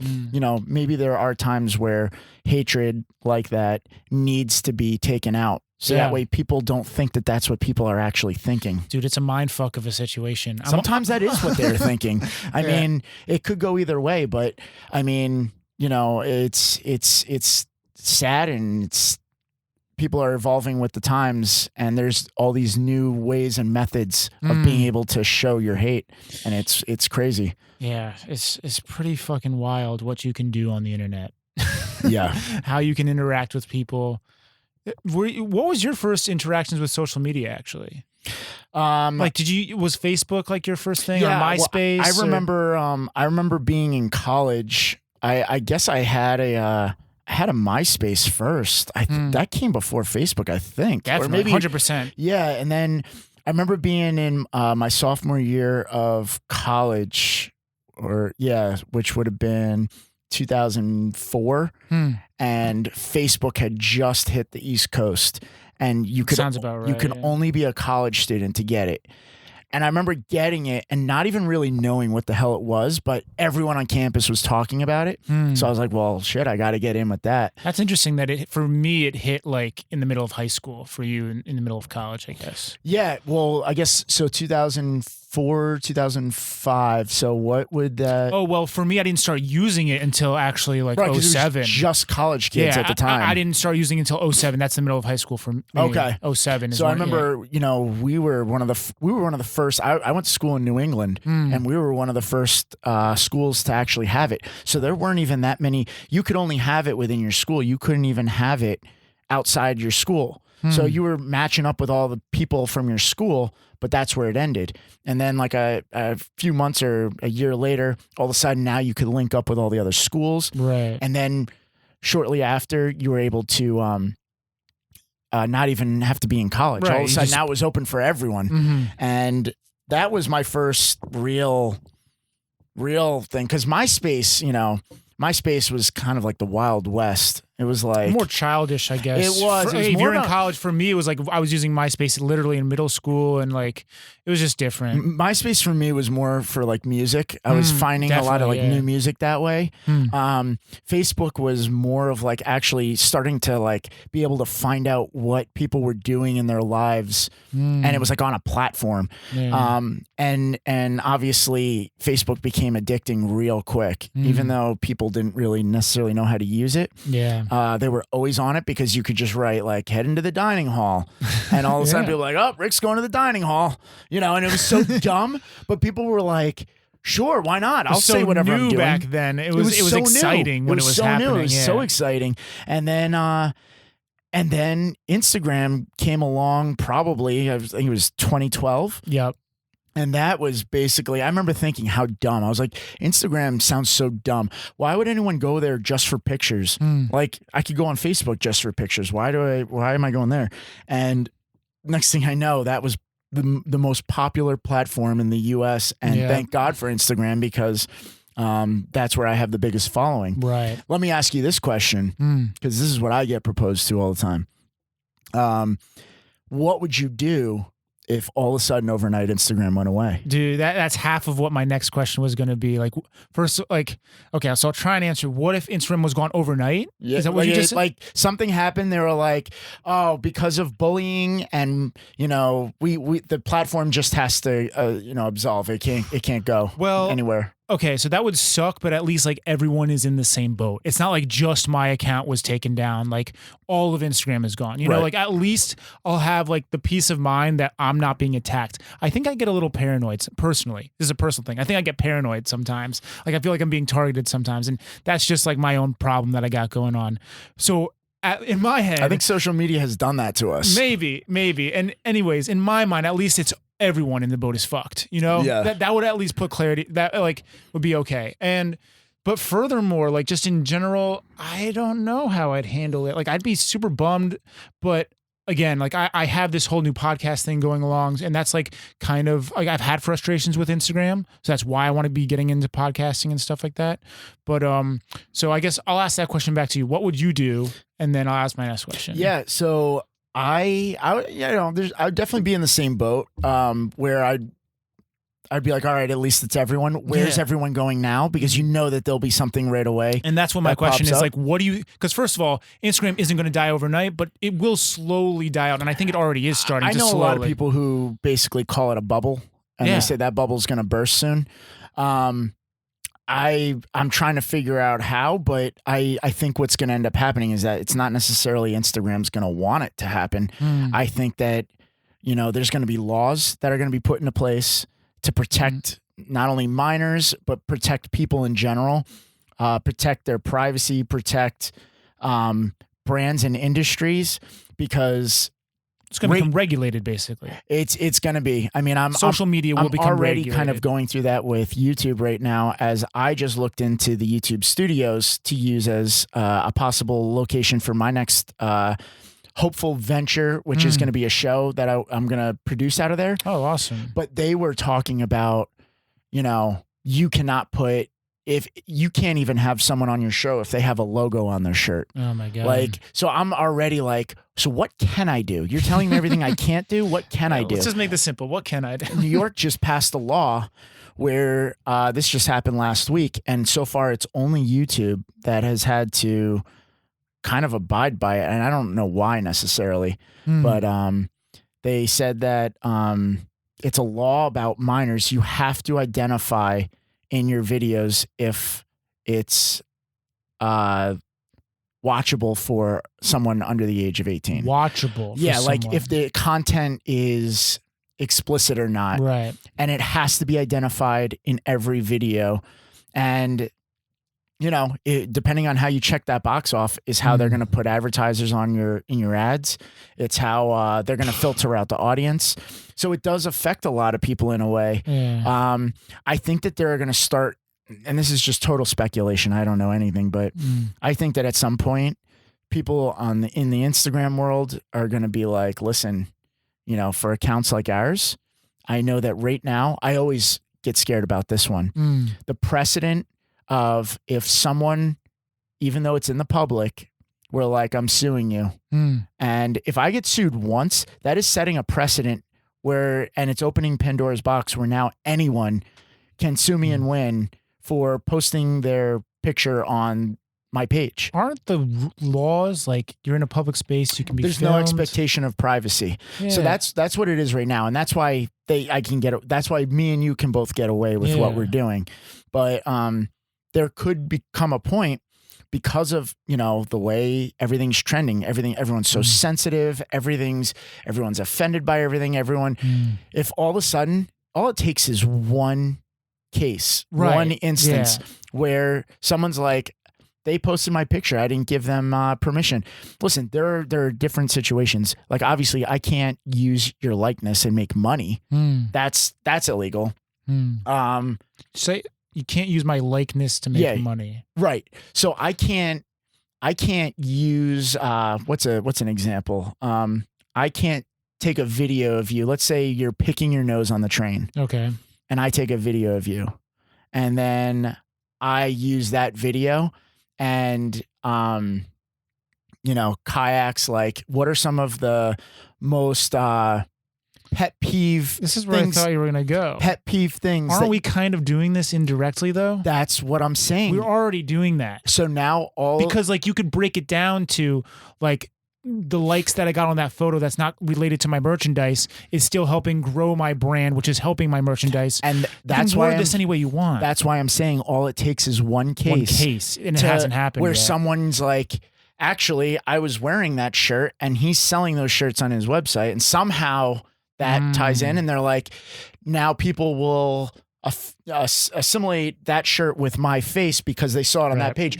I'm just saying, like, all you need is a banger lawyer to make this happen. These are some examples that whatever the precedent that is set with that case is going to be huge, because it's a slippery slope. Because as soon as you have one case, that's the benchmark. That's an interesting thing about the way the law works. Is like, I mean, this might be obvious to other people, but the way the law works is like, the evolution is based off of these new cases that are groundbreaking and kind of create the new law that we live in. Right. So it's fascinating to imagine like a world. And something else I wanted to bring up is, so you mentioned like these laws in New York, and like it has to be like, if it's watchable, like it has to make these check marks. It's basically, I think, for when you check that box off, it's now, it'll be able to filter out a certain audience. But again, you know, I think it goes back to what we were talking about before. What is considered suitable, you know, for an underage audience? Like, where do you draw the line on that? Is it PG-13? Is it rated R? Like, what's the rating system we're using here? Right. You know, there might be things where I think I can get away with, but then am I going to get in trouble if that didn't count? You know, like, I don't know. So I think that there are so many gray areas in social media right now, and in these community guidelines and in these standards, that I think that there needs to be a little more light shed on them. And it's almost like it needs to be one way or the other, because people are going to eventually get into trouble. And it's going to be people like me and you who have large accounts. We're already in the gray area. And when that does happen, that could be a thing where now all of a sudden Instagram's like, you know what? Our platform is not suitable for the content that we want on there. Well, that's what they're already doing. Is by, like, for example, that's why people keep calling it a bubble. Well, okay, so there's two things I wanted to say, but what I wanted to just say right now is, like, for example, a post that I was going to mention that, and when we were talking about how like posts got deleted, one thing that I post was like, it was a shirt that said, it was in small font, so the person is zooming into this woman's chest, so it's like on her boobs or whatever, and it says something pretty gnarly, like I want to come or something, you know? That's the shirt that she chose to wear. And that's the shirt that she chose to wear, and it's like it's a full like t-shirt, you know, and it's zooming in, and that gets taken down from my account, and I have no idea because of the word "come." I have no idea whether it was because there's two angles that it could have been taken out of. Is like, you're zooming in on a woman's chest. That's like a little perverted. I kind of get that if that's the reason, but or was it the text on the shirt? Like, I don't know. Like, because there's women with fucking straight up thongs on Instagram. Yeah, don't even get me started with that. So, but like, what's going on here? Why did you take my shit down? Like, just from context, if I'm just guessing, I would say it was the text on her shirt. Yeah, I mean, that's all I could really think of. But also, who's the one judging these posts? I think it's AI. So AI read I don't know. Text on her shirt. I so don't know, but it's possible. I don't know. It's definitely if possible. AI was able to make a mistake, like that image was too phallic on your shit, like maybe. Exactly. That's a good point. Yeah. Yeah. And the other thing that I want to get back to is like this thing with New York law, and an issue with a globalized community, a globalized world, is that, okay, so what YouTube did is they see one law in New York, and it's a pretty, like, it's the new highest bar that you have to reach. I know what you're about to say. And what's easier, we were just talking about this with someone. What's easier than just making this in New York, you're going to do it all across the globe. They have to. Because it's just easier. Yeah. It's easier to do. You can't go state by state, country by country. You can't go state by state and country by, exactly. Yeah. So the problem with the globalized world, when so many cultures are mashing, it's kind of like you have to hit the most sensitive person in the room, or the most sensitive country, sensitive government, sensitive this, that, and the other. I don't envy the position that these like social media companies are in. It's fucked. Not at all. It's a lose-lose situation for them. Yeah. Who are you talking to about this? Because like this is a fascinating topic. Ironically, it was a guy who works in standards at YouTube. Okay. So I'd love to talk to someone like them. They're in the worst position ever. He was the one. and he, he unfortunately, he told me a lot of things, but he wouldn't be able to talk publicly about a Right. lot of it because, obviously it's not him. He's just doing his job. It's not that he agrees with a lot of this stuff, but I was asking him questions. I was like, where's the line? Where do you do this? He's like, dude, we have bots doing everything for us. Like, Oh my God. you get involved once it turns into like the human side of things. Once the bots start flagging everything, that's when, then you got to step in and just make sure that everything's, Right. Instagram says like everything is human reviewed, but I don't necessarily believe that. at some point. Yeah, they say I'm at, sure some, at some point. point. They say at some point, but I still don't believe that because I don't think. Have you ever pushed back on a? Yeah, and they don't get back to you. They don't say like oh like we this is the reason. They don't say that. Like it all they say is it broke community guidelines. It's fucking bullshit. It broke community guidelines because the way you read community guidelines, literally and everything on Instagram could be taken down. So it's just something there to cover their ass. Right. No, it absolutely is. And like again, like if I was the company, I would do it the same way that they're doing it because you have to cover your ass as a company, as a private enterprise, Right. Like I understand it. So that was basically the one thing that when I met with this guy and we were talking, I said, you're basically he doesn't have a law degree, but I'm like, you sound like my lawyer right now. Cause my lawyer she'll say the same thing. She'll go, listen, yeah, I don't agree with it, but you have to understand, I'm looking out for your best interest. I can't tell you to post that because that's going against your best interest. Because at some point, if you get into trouble, I'm the one who told you to do it, and I'm a lawyer, so I have to. even if there's the least bit reason for me to have any doubt, I have to go with that. And it's like what you're just saying with social media. If there's even a question, they can't be like, oh, well, I guess we'll let it go this one time, or, we'll let it go. It's like, no, if there's anything that's even in question, they're going to flag it. And then maybe that's when a human gets involved and they go by a case by case scenario. So it's like, I think the bots are just sweeping everything down. And then that's when the human aspect of it comes in and they're like, well, let's see how these bots are actually doing it. Let's see if any of this stuff actually is good. And what is it that made this bot flag this one particular piece of content? Because that's what they say is that like if something is actually removed, it has been reviewed by a human.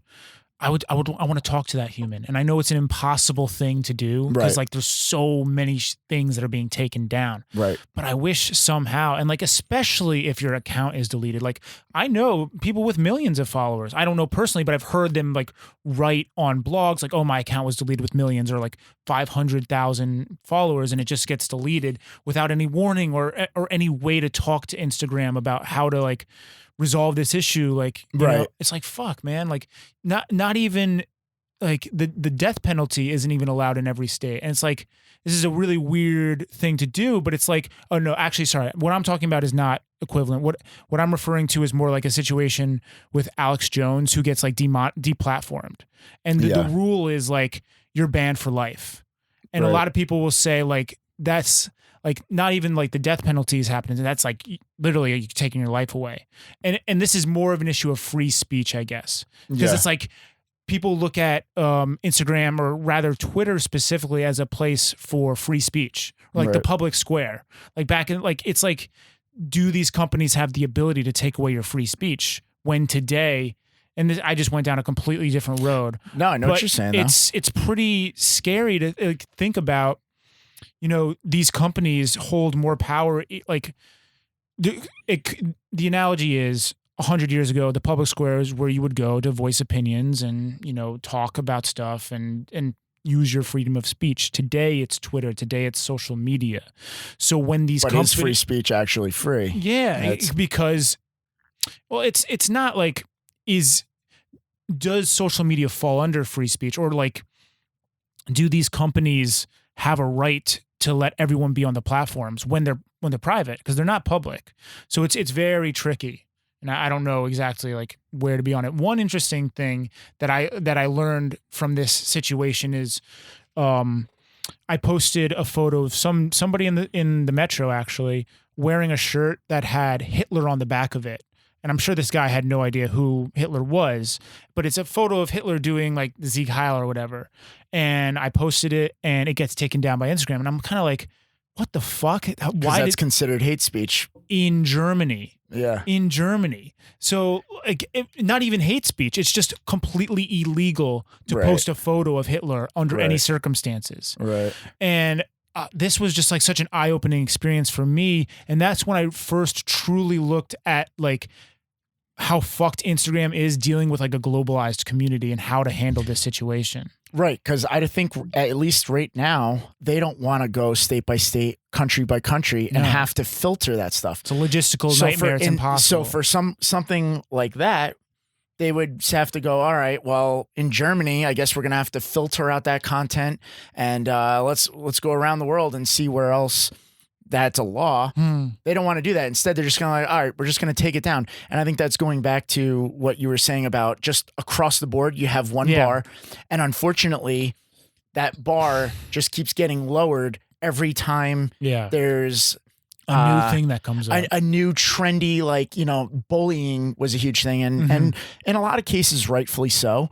But what happens is then there's almost like these subtopics. Okay, I totally agree. Bullying should not be a thing and we should take it down. But now what are we calling bullying? Where are the levels of it and where is the gray area? Because I may be making a sarcastic comment to my friend and saying, you know, something, I don't know, just something sarcastic. And now they think I'm bullying. Is that considered bullying? Because bots don't understand sarcasm. Right. It's like, you know, where do you start drawing the line where everything's just vanilla all of a sudden? And it's you just keep lowering the standard more and more, or I guess raising the standard, however you want to look at it. Yeah. So Exactly. You're raising the standard.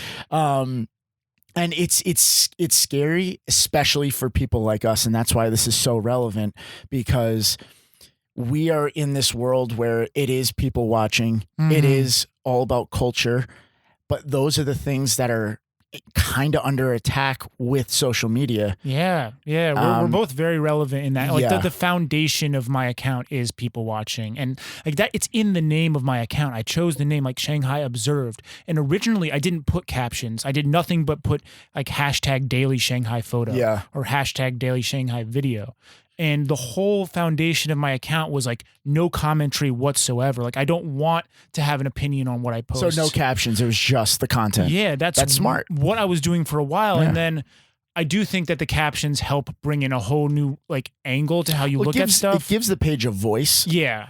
And it's somewhat important. But for example, like I don't know if you know the page No Eloquence, maybe. Yeah. So that guy, he does strictly no captions either, just No Eloquence. And like him and you were both like inspirations for how I lead my page.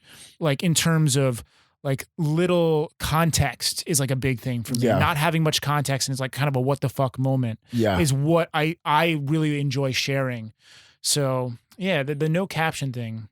Well, important. I guess that's also, you know, you mentioned the title, you know, Shanghai Observed, and that's what you were going off of.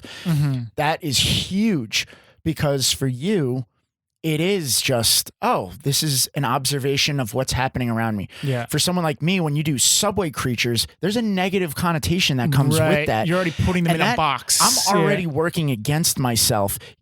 I'll admit it's a catchy name, but it's also, there's a negative, in my opinion, and I've heard people say there's a negative connotation that comes with it. And that's why you don't necessarily want to end up on subway creatures. Well, exactly. And that's why I try to emphasize that it's not all the bad. It's the interesting. There's sometimes the good. Yeah. There's some heartfelt stuff on there. Like, so the name of the page was obviously important, and I'm glad, I'm still to this day, I'm glad that I settled on what I did, but I know for a fact, because the brands have told me straight up, they don't want to work with me just because of the name alone. Yeah. Because there's a negative connotation, because people think if I'm on that page, there's a negative connotation that comes with it. Yeah. That's why I think yours being the observed part of it is such a good thing, and it's such a huge part of it.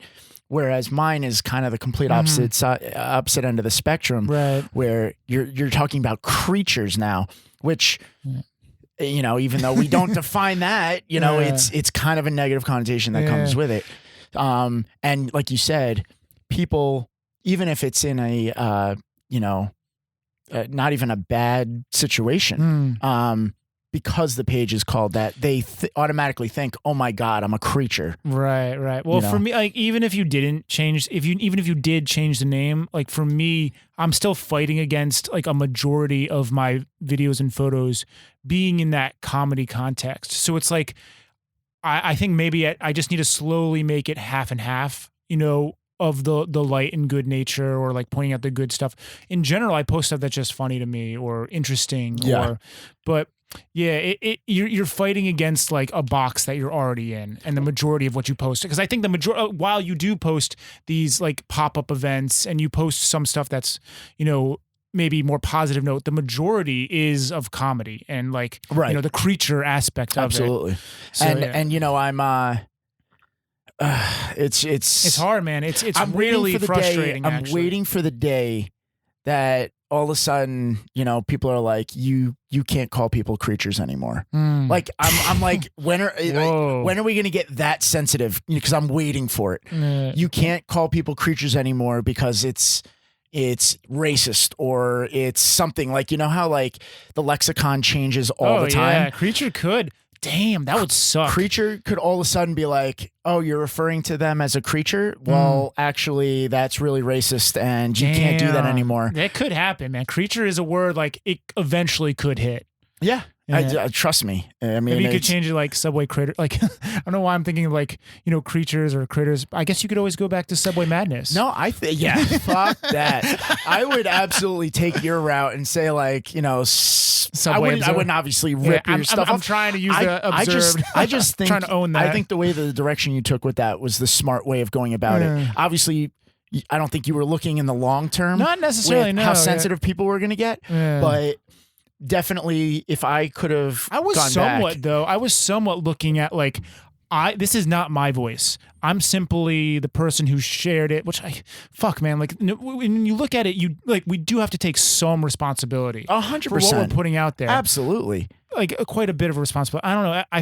I go back and forth in my head because I can look at it from both angles. Listen, that was a good point, and that took me a while to realize, because when I first started the account, and even when I was up to maybe around 500,000 followers, I just looked at it as a number. I wasn't looking at it as actual like people and followers. Right. And I didn't realize the influence that you actually have on people. You could say whatever the hell you want, and people will believe it just because you say it on such a large platform. And there is a huge responsibility that comes with that. It's pretty crazy. Yeah, I mean, like, what are you, like 1.7 or something like that? Yeah. Yeah, so that's a big number. Like, you have a lot of people following you and, listening to you, and yeah. It's scary when you think about it that way. You're like, oh, that's a lot, but Yeah, as we start to wrap up the show, I wanted to talk to you about like the idea of being anonymous, because even though you've come out and like I've come out, like in general, no one knows who we are. Right. I don't know. I don't want to speak for you, but like for me, no one really knows who I don't get recognized on the streets for like being the guy who owns Shanghai Observed. But if people know it, they're super hyped to talk to me about that. So one angle of this is like, how does it feel to have something where you're like semi-anonymous or like can be pretty anonymous? And then the other part for me is that like people comment, like people compliment me, and I sometimes have it's difficult for me to accept the compliment or take it. Like when I hear it so much, it's because like half of it is me just like reposting stuff. So I was wondering if you felt the same at all. Cause like, it's not necessarily, I don't create that much original content. For original content, I'm super psyched to be complimented on and like can talk about it. And that's half the reason why I started this podcast, is like, this is pure original content. This is my voice, my thoughts. Like, tell me all day and night, like how psyched you are to listen to my podcast. But when I hear people like so excited about what I do for Shanghai Observed, it's kind of like, yeah, I'm just reposting stuff. Like I do captions, and I felt that way for a long time. And I think you need to give yourself a little more credit, because this is exactly, I was in the same position. I'm like, who am I? Yeah. I'm no one. But you think about what both of us have built and how much work actually goes into that. And yeah, we are reposting a lot of content, but there's a term for that called curating. And that is a big job. I mean, you're filtering what people see.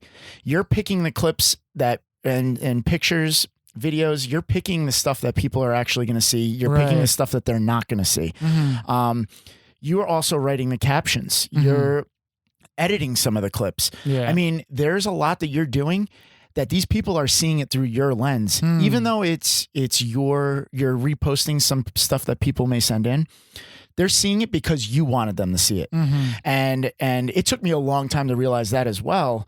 Where I agree with you though. There's a lot of the time I go 50-50, but I appreciate what you just said. I really do. Cause like we do a lot of work that people don't see behind the phone.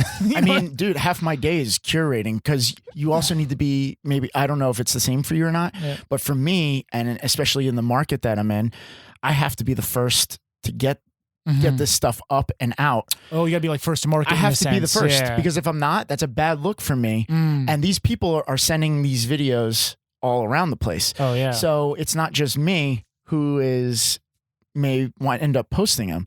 There's a lot of stuff that I don't post that I wind up seeing on other pages, and there was a reason. I don't like to post staged content, and a lot of the time these other pages don't care if it's staged or not. They'll just put it up, and I'm trying to build that authenticity to the page, and that's just one example of like I think why people trust the page as much as they do because. And that's something that I've worked on. And that's why I'm saying I totally agree with you. And I still feel that way. I still feel like, I'm no one because people will, I might be at like a bar and someone who I'm with might mention, oh, he runs Subway Creatures. How do you feel? I don't like it. I don't like it at all. So I get very awkward. I fucking hate it. Oh, he's the Shanghai Observer guy. Because I'm like in my mind, who the fuck is that? Yeah. Who okay. That's awesome. But like, who are you? Like, I don't care. But the reaction's always like, oh my God, are you serious? And like, I don't react very well to that. Very similar to you. I don't react well to it at all. So very similar to you. I'm the same way, but at the same time, I think there is a part of me that's like, I have taken something from scratch and built it. And I do want a little credit for that, but then the people will be like, oh my God, I'm with a celebrity. I'm like, no, you're not. No. You trust me. You are not. Yeah. You are not with a celebrity. Right. You're far from it, but you are with the guy who created Subway Creatures, but that's not a celebrity. Like, my name's Rick. Nice to meet you. I am so far from a celebrity. I went to an art show once. I was actually co-hosting with a friend of mine. And people were asking to take pictures with me. And if you saw my face in these pictures, it is just like the most awkward, like smile, like, why does this person want to take a picture with me? This is so weird. And I don't deal well in those situations. Right. But I do understand that there is a part of the whole process where these people are seeing things through your lens. Yeah. And that may play a big part with it. And also, they don't know your backstory. They don't know who you are. They don't know that, how you got to where you were at. They just think you must, a lot of people, this is true. A lot of people think that I'm like the head of this huge corporation that runs Subway Creatures. And I'm like, dude, it's a one-man. It's one-man I'm doing fucking this. show. I'm doing all this myself. Like, I'm not making that much money off of it. And people will email me like, oh, are you like, what do you do with the company? I'm like, fuck off, company. You pay me like it's a company, but like, I don't get paid like it's a company at all. So I'm the same way. But you definitely had the two-part.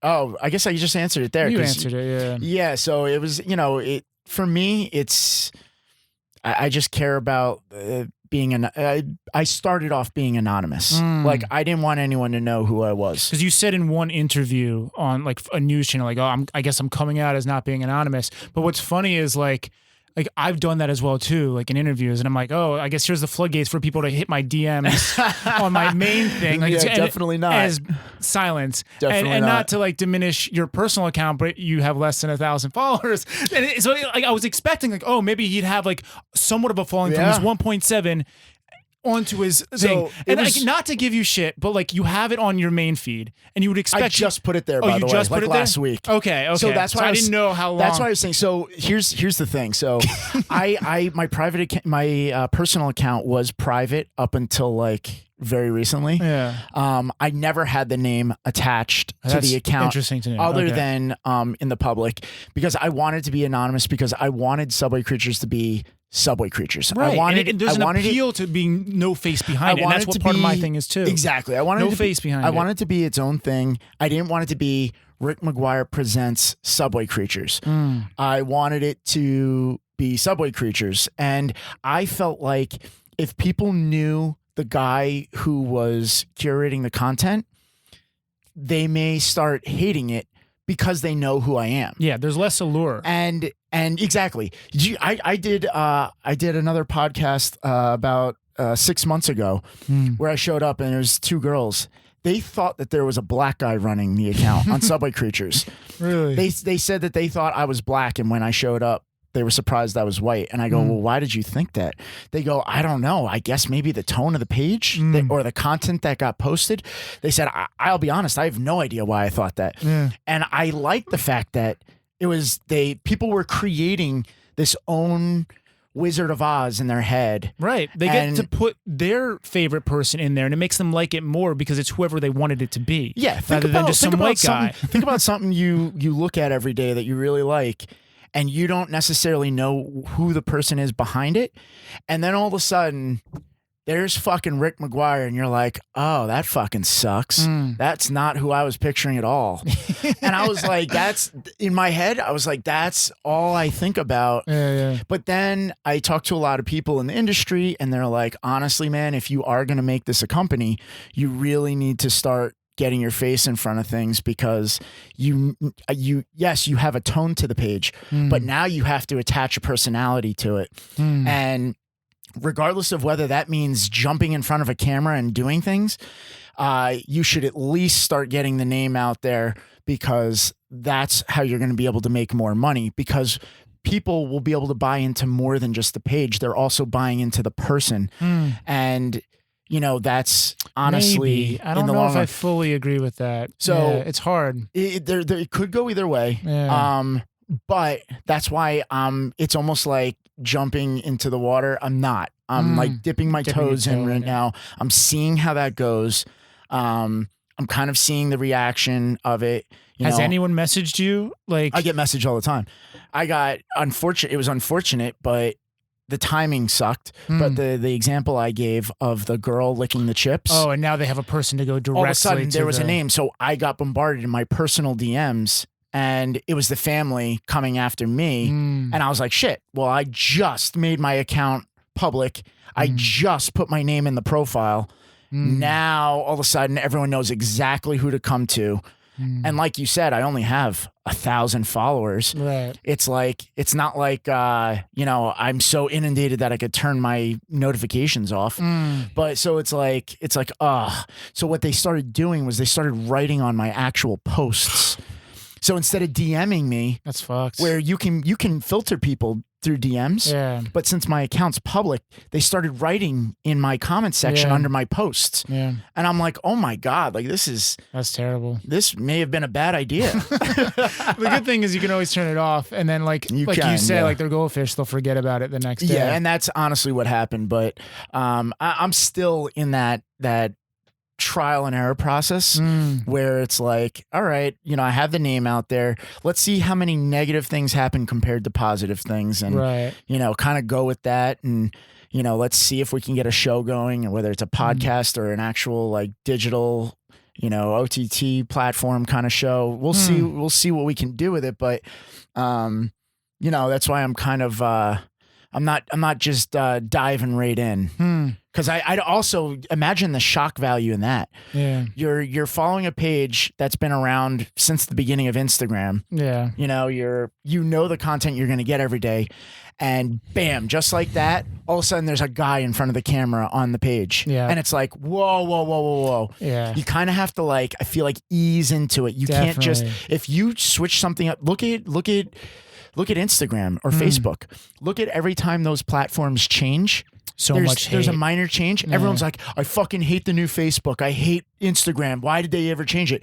And after a week, people don't care anymore, and they get used to using it. Yeah. It's almost like, I feel like maybe that's the way to go. Might be, But- maybe you do have to just like switch it up. But I think it's that's like different. That's like user interface. That's 100% user interface, Right. rather than like a change in the concept. Yeah, of that's the, true. The creative that's very content. true. That's Yeah. very true. And that's what I'm scared of because, you know, Yeah. if all of a sudden I started losing like half my followers because Rick decided to throw his face in front of the camera, like that's one of my ultimate You know what fears. blows my mind is when I look at the analytics and see how many people unfollow every day. Like for I me, don't know how true those are. I don't know. For me, it's like Dude, two mine are in steps the forward, thousands. one step back. Mine are in the Yeah, thousands. mine- It'll say, oh, you gained 6,000 followers today, but then it says 1,000 people unfollowed you, Yeah, and I'm like, wait, what? I didn't even post. Wait, Yeah, what do you mean? What are 1,000 I don't people know doing how out of I don't know nowhere? how accurate those are. Yeah, That's a weird thing to think. Like I don't almost ever, like maybe once every year, I'll unfollow people that like I just, you know, are unactive. But like an account like Subway Creatures or like the Fat Jew or whatever. the only thing that I kind of think for me is that sometimes the content's a little risque and it may rub But as people you the said, wrong, if you didn't even wrong way. post anything that day, like what is going And on? that happens too. Yeah. And I don't know if it's like, I don't know, do you hit a point where you have so many followers that you can lose 1,000 and still gain followers? I don't It's know. weird. It's maybe, as you said, it might just not be. It may not be accurate. I met a guy who runs a bunch of large accounts and he's like, you honestly, because we were talking about me using those analytics to give to brands and advertisers. And Yeah. he's like, you really shouldn't go off of them. He goes, I'm telling you right now, those are not accurate. Do you worry about like the time you post and all that stuff? All the time. You work like the time, And I've realized it does make a difference. does. Yeah. So you used your analytics and it makes a difference. I didn't use analytics, to be honest You with just you. found what a time that works I good. did it myself. Like I would post at a around. different time of the day and I'd be like, I know the content's pretty similar, so the results should be fairly similar. And there were differences and it was because of the day. It was because of the time. Well, for you, if you know your audience is like 100% New York, yes, it should make a difference. Right. For me, my audience is pretty global, so it's really annoying that I don't know Okay. what the best time is. You know, so many different time zones, and yeah, it's hard to say. So I just play around with it, and not really sure. Exactly. It's trial and error for me. Yeah, man. So what's next for Rick? What What's we got next? going on? Well, I obviously have that other account. Well, I don't want to say obviously, but you know. What is New York? I have What is New York, Yeah. which I've always said, in my opinion, has more potential than Subway Creatures because it's the exact same content just out of the subway. Right. So what I want to do is what is LA? What is Chicago? What is Boston? Definitely I feel like expand to different cities. I think there's huge opportunities there. And then as far as the Subway Creatures, I don't want to do that necessarily with the city thing. If anything, maybe, you could do like a London Subway Creatures or something like that. But right now, Subway Creatures is actually technically international, even though majority of the content's from New York. It is considered international. I mean, it's not you exclusive. posted stuff from my subways. It's not exactly. It's not exclusive to New York. So, but I feel like if all of a sudden you start making it not only exclusive to the subway, but now exclusive to certain cities, you're not going to get, other than New York City, you're not going to get content flowing like it is from New York. Right. I mean, well, with the subway specific, no. But like what is LA? What is That's exactly- that will, and I think that's a good angle because like I think that's how Barstool kind of got super Yep. popular is because so I try to use them as kind of They're a good model to Yeah, follow. yeah. I mean, granted, listen, they've had tons of problems, but as far as the I've heard about these problems. Yeah, as far as the structure though, like them moving to colleges and cities, they have a cult following now. Yeah. And it's not a bad business model in that sense to go off of. So I definitely want to, expand the brand there. Just now starting to get into more of the kind of artsy side of it with, the illustrations and do some more art stuff because there's a big audience for that. And then, the merchandise has never been really a thing, but I think if you do it in the right way, there was definitely a company that I've talked with about doing possibly like a coffee table book. And I want to do a photo book. Yeah. Yeah. And I think it'd be really cool because the way that they talked about doing it was it would be a picture of a video from my account. And now they can use this new AR technology where if you put your phone's camera over the picture in the picture book, it'll play the video on your phone from my account. That's fucking cool. So like man. I was, they were telling me this and I'm like, yeah, can we do this now? Like, can we just do it now? And you know, that's a classic example of somewhere where you're going to have to start worrying about making money off of people's likeness, like who's in the video. That's really interesting. You could probably create an app, like there'd be the Subway Creatures app that like you're using that to do the AR, probably. Yeah. Or maybe like the book company has, like the publisher has an app for the AR thing. Or Yeah, that's an interest. So many different ways to do with new media now. It's crazy. I know, exactly. But I already had a publishing company reach out to me to do a coffee table book, and I don't know why this was news to them, but I was like, hey, have you talked to your legal about this? Because we can't be selling these coffee table books, making money off of them, using pictures of people in the subway. Yeah. And the guy's like, oh yeah, I guess I should probably ask my legal team.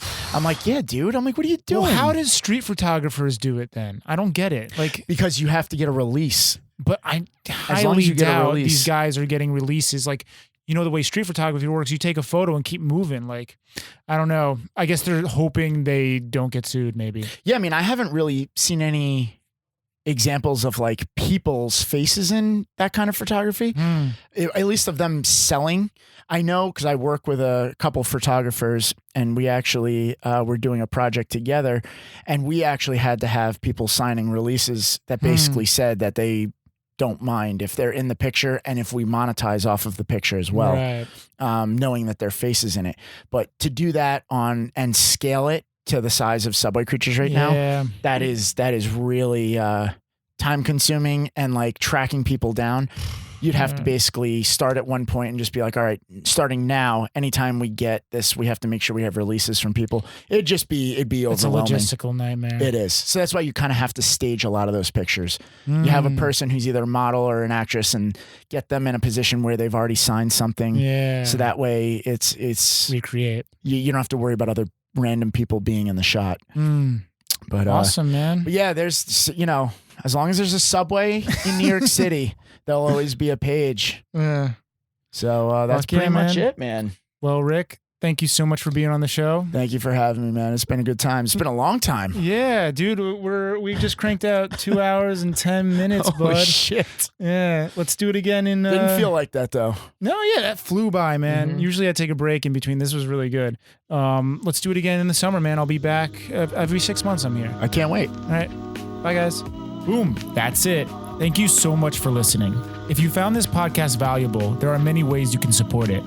You can rate and review it on iTunes, Stitcher, or wherever you listen. You can share it with your friends, you can blog about it, or discuss it on your own podcast. If you're watching on YouTube, you can subscribe to this channel and like the video. Or you can support it directly. You can do this by going to my website. I'll leave a link in the description. Thank you for supporting the show. Listeners like you make it possible.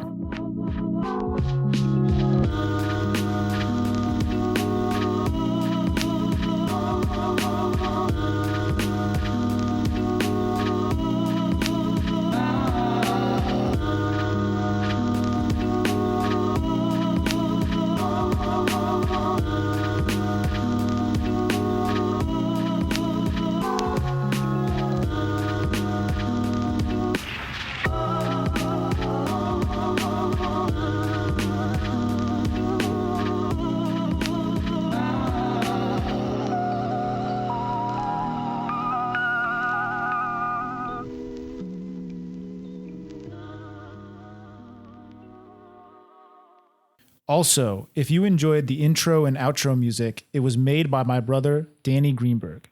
You can go and check out his beats at soundcloud.com/estoric. ESTORIC. Okay, that's it for now. Peace.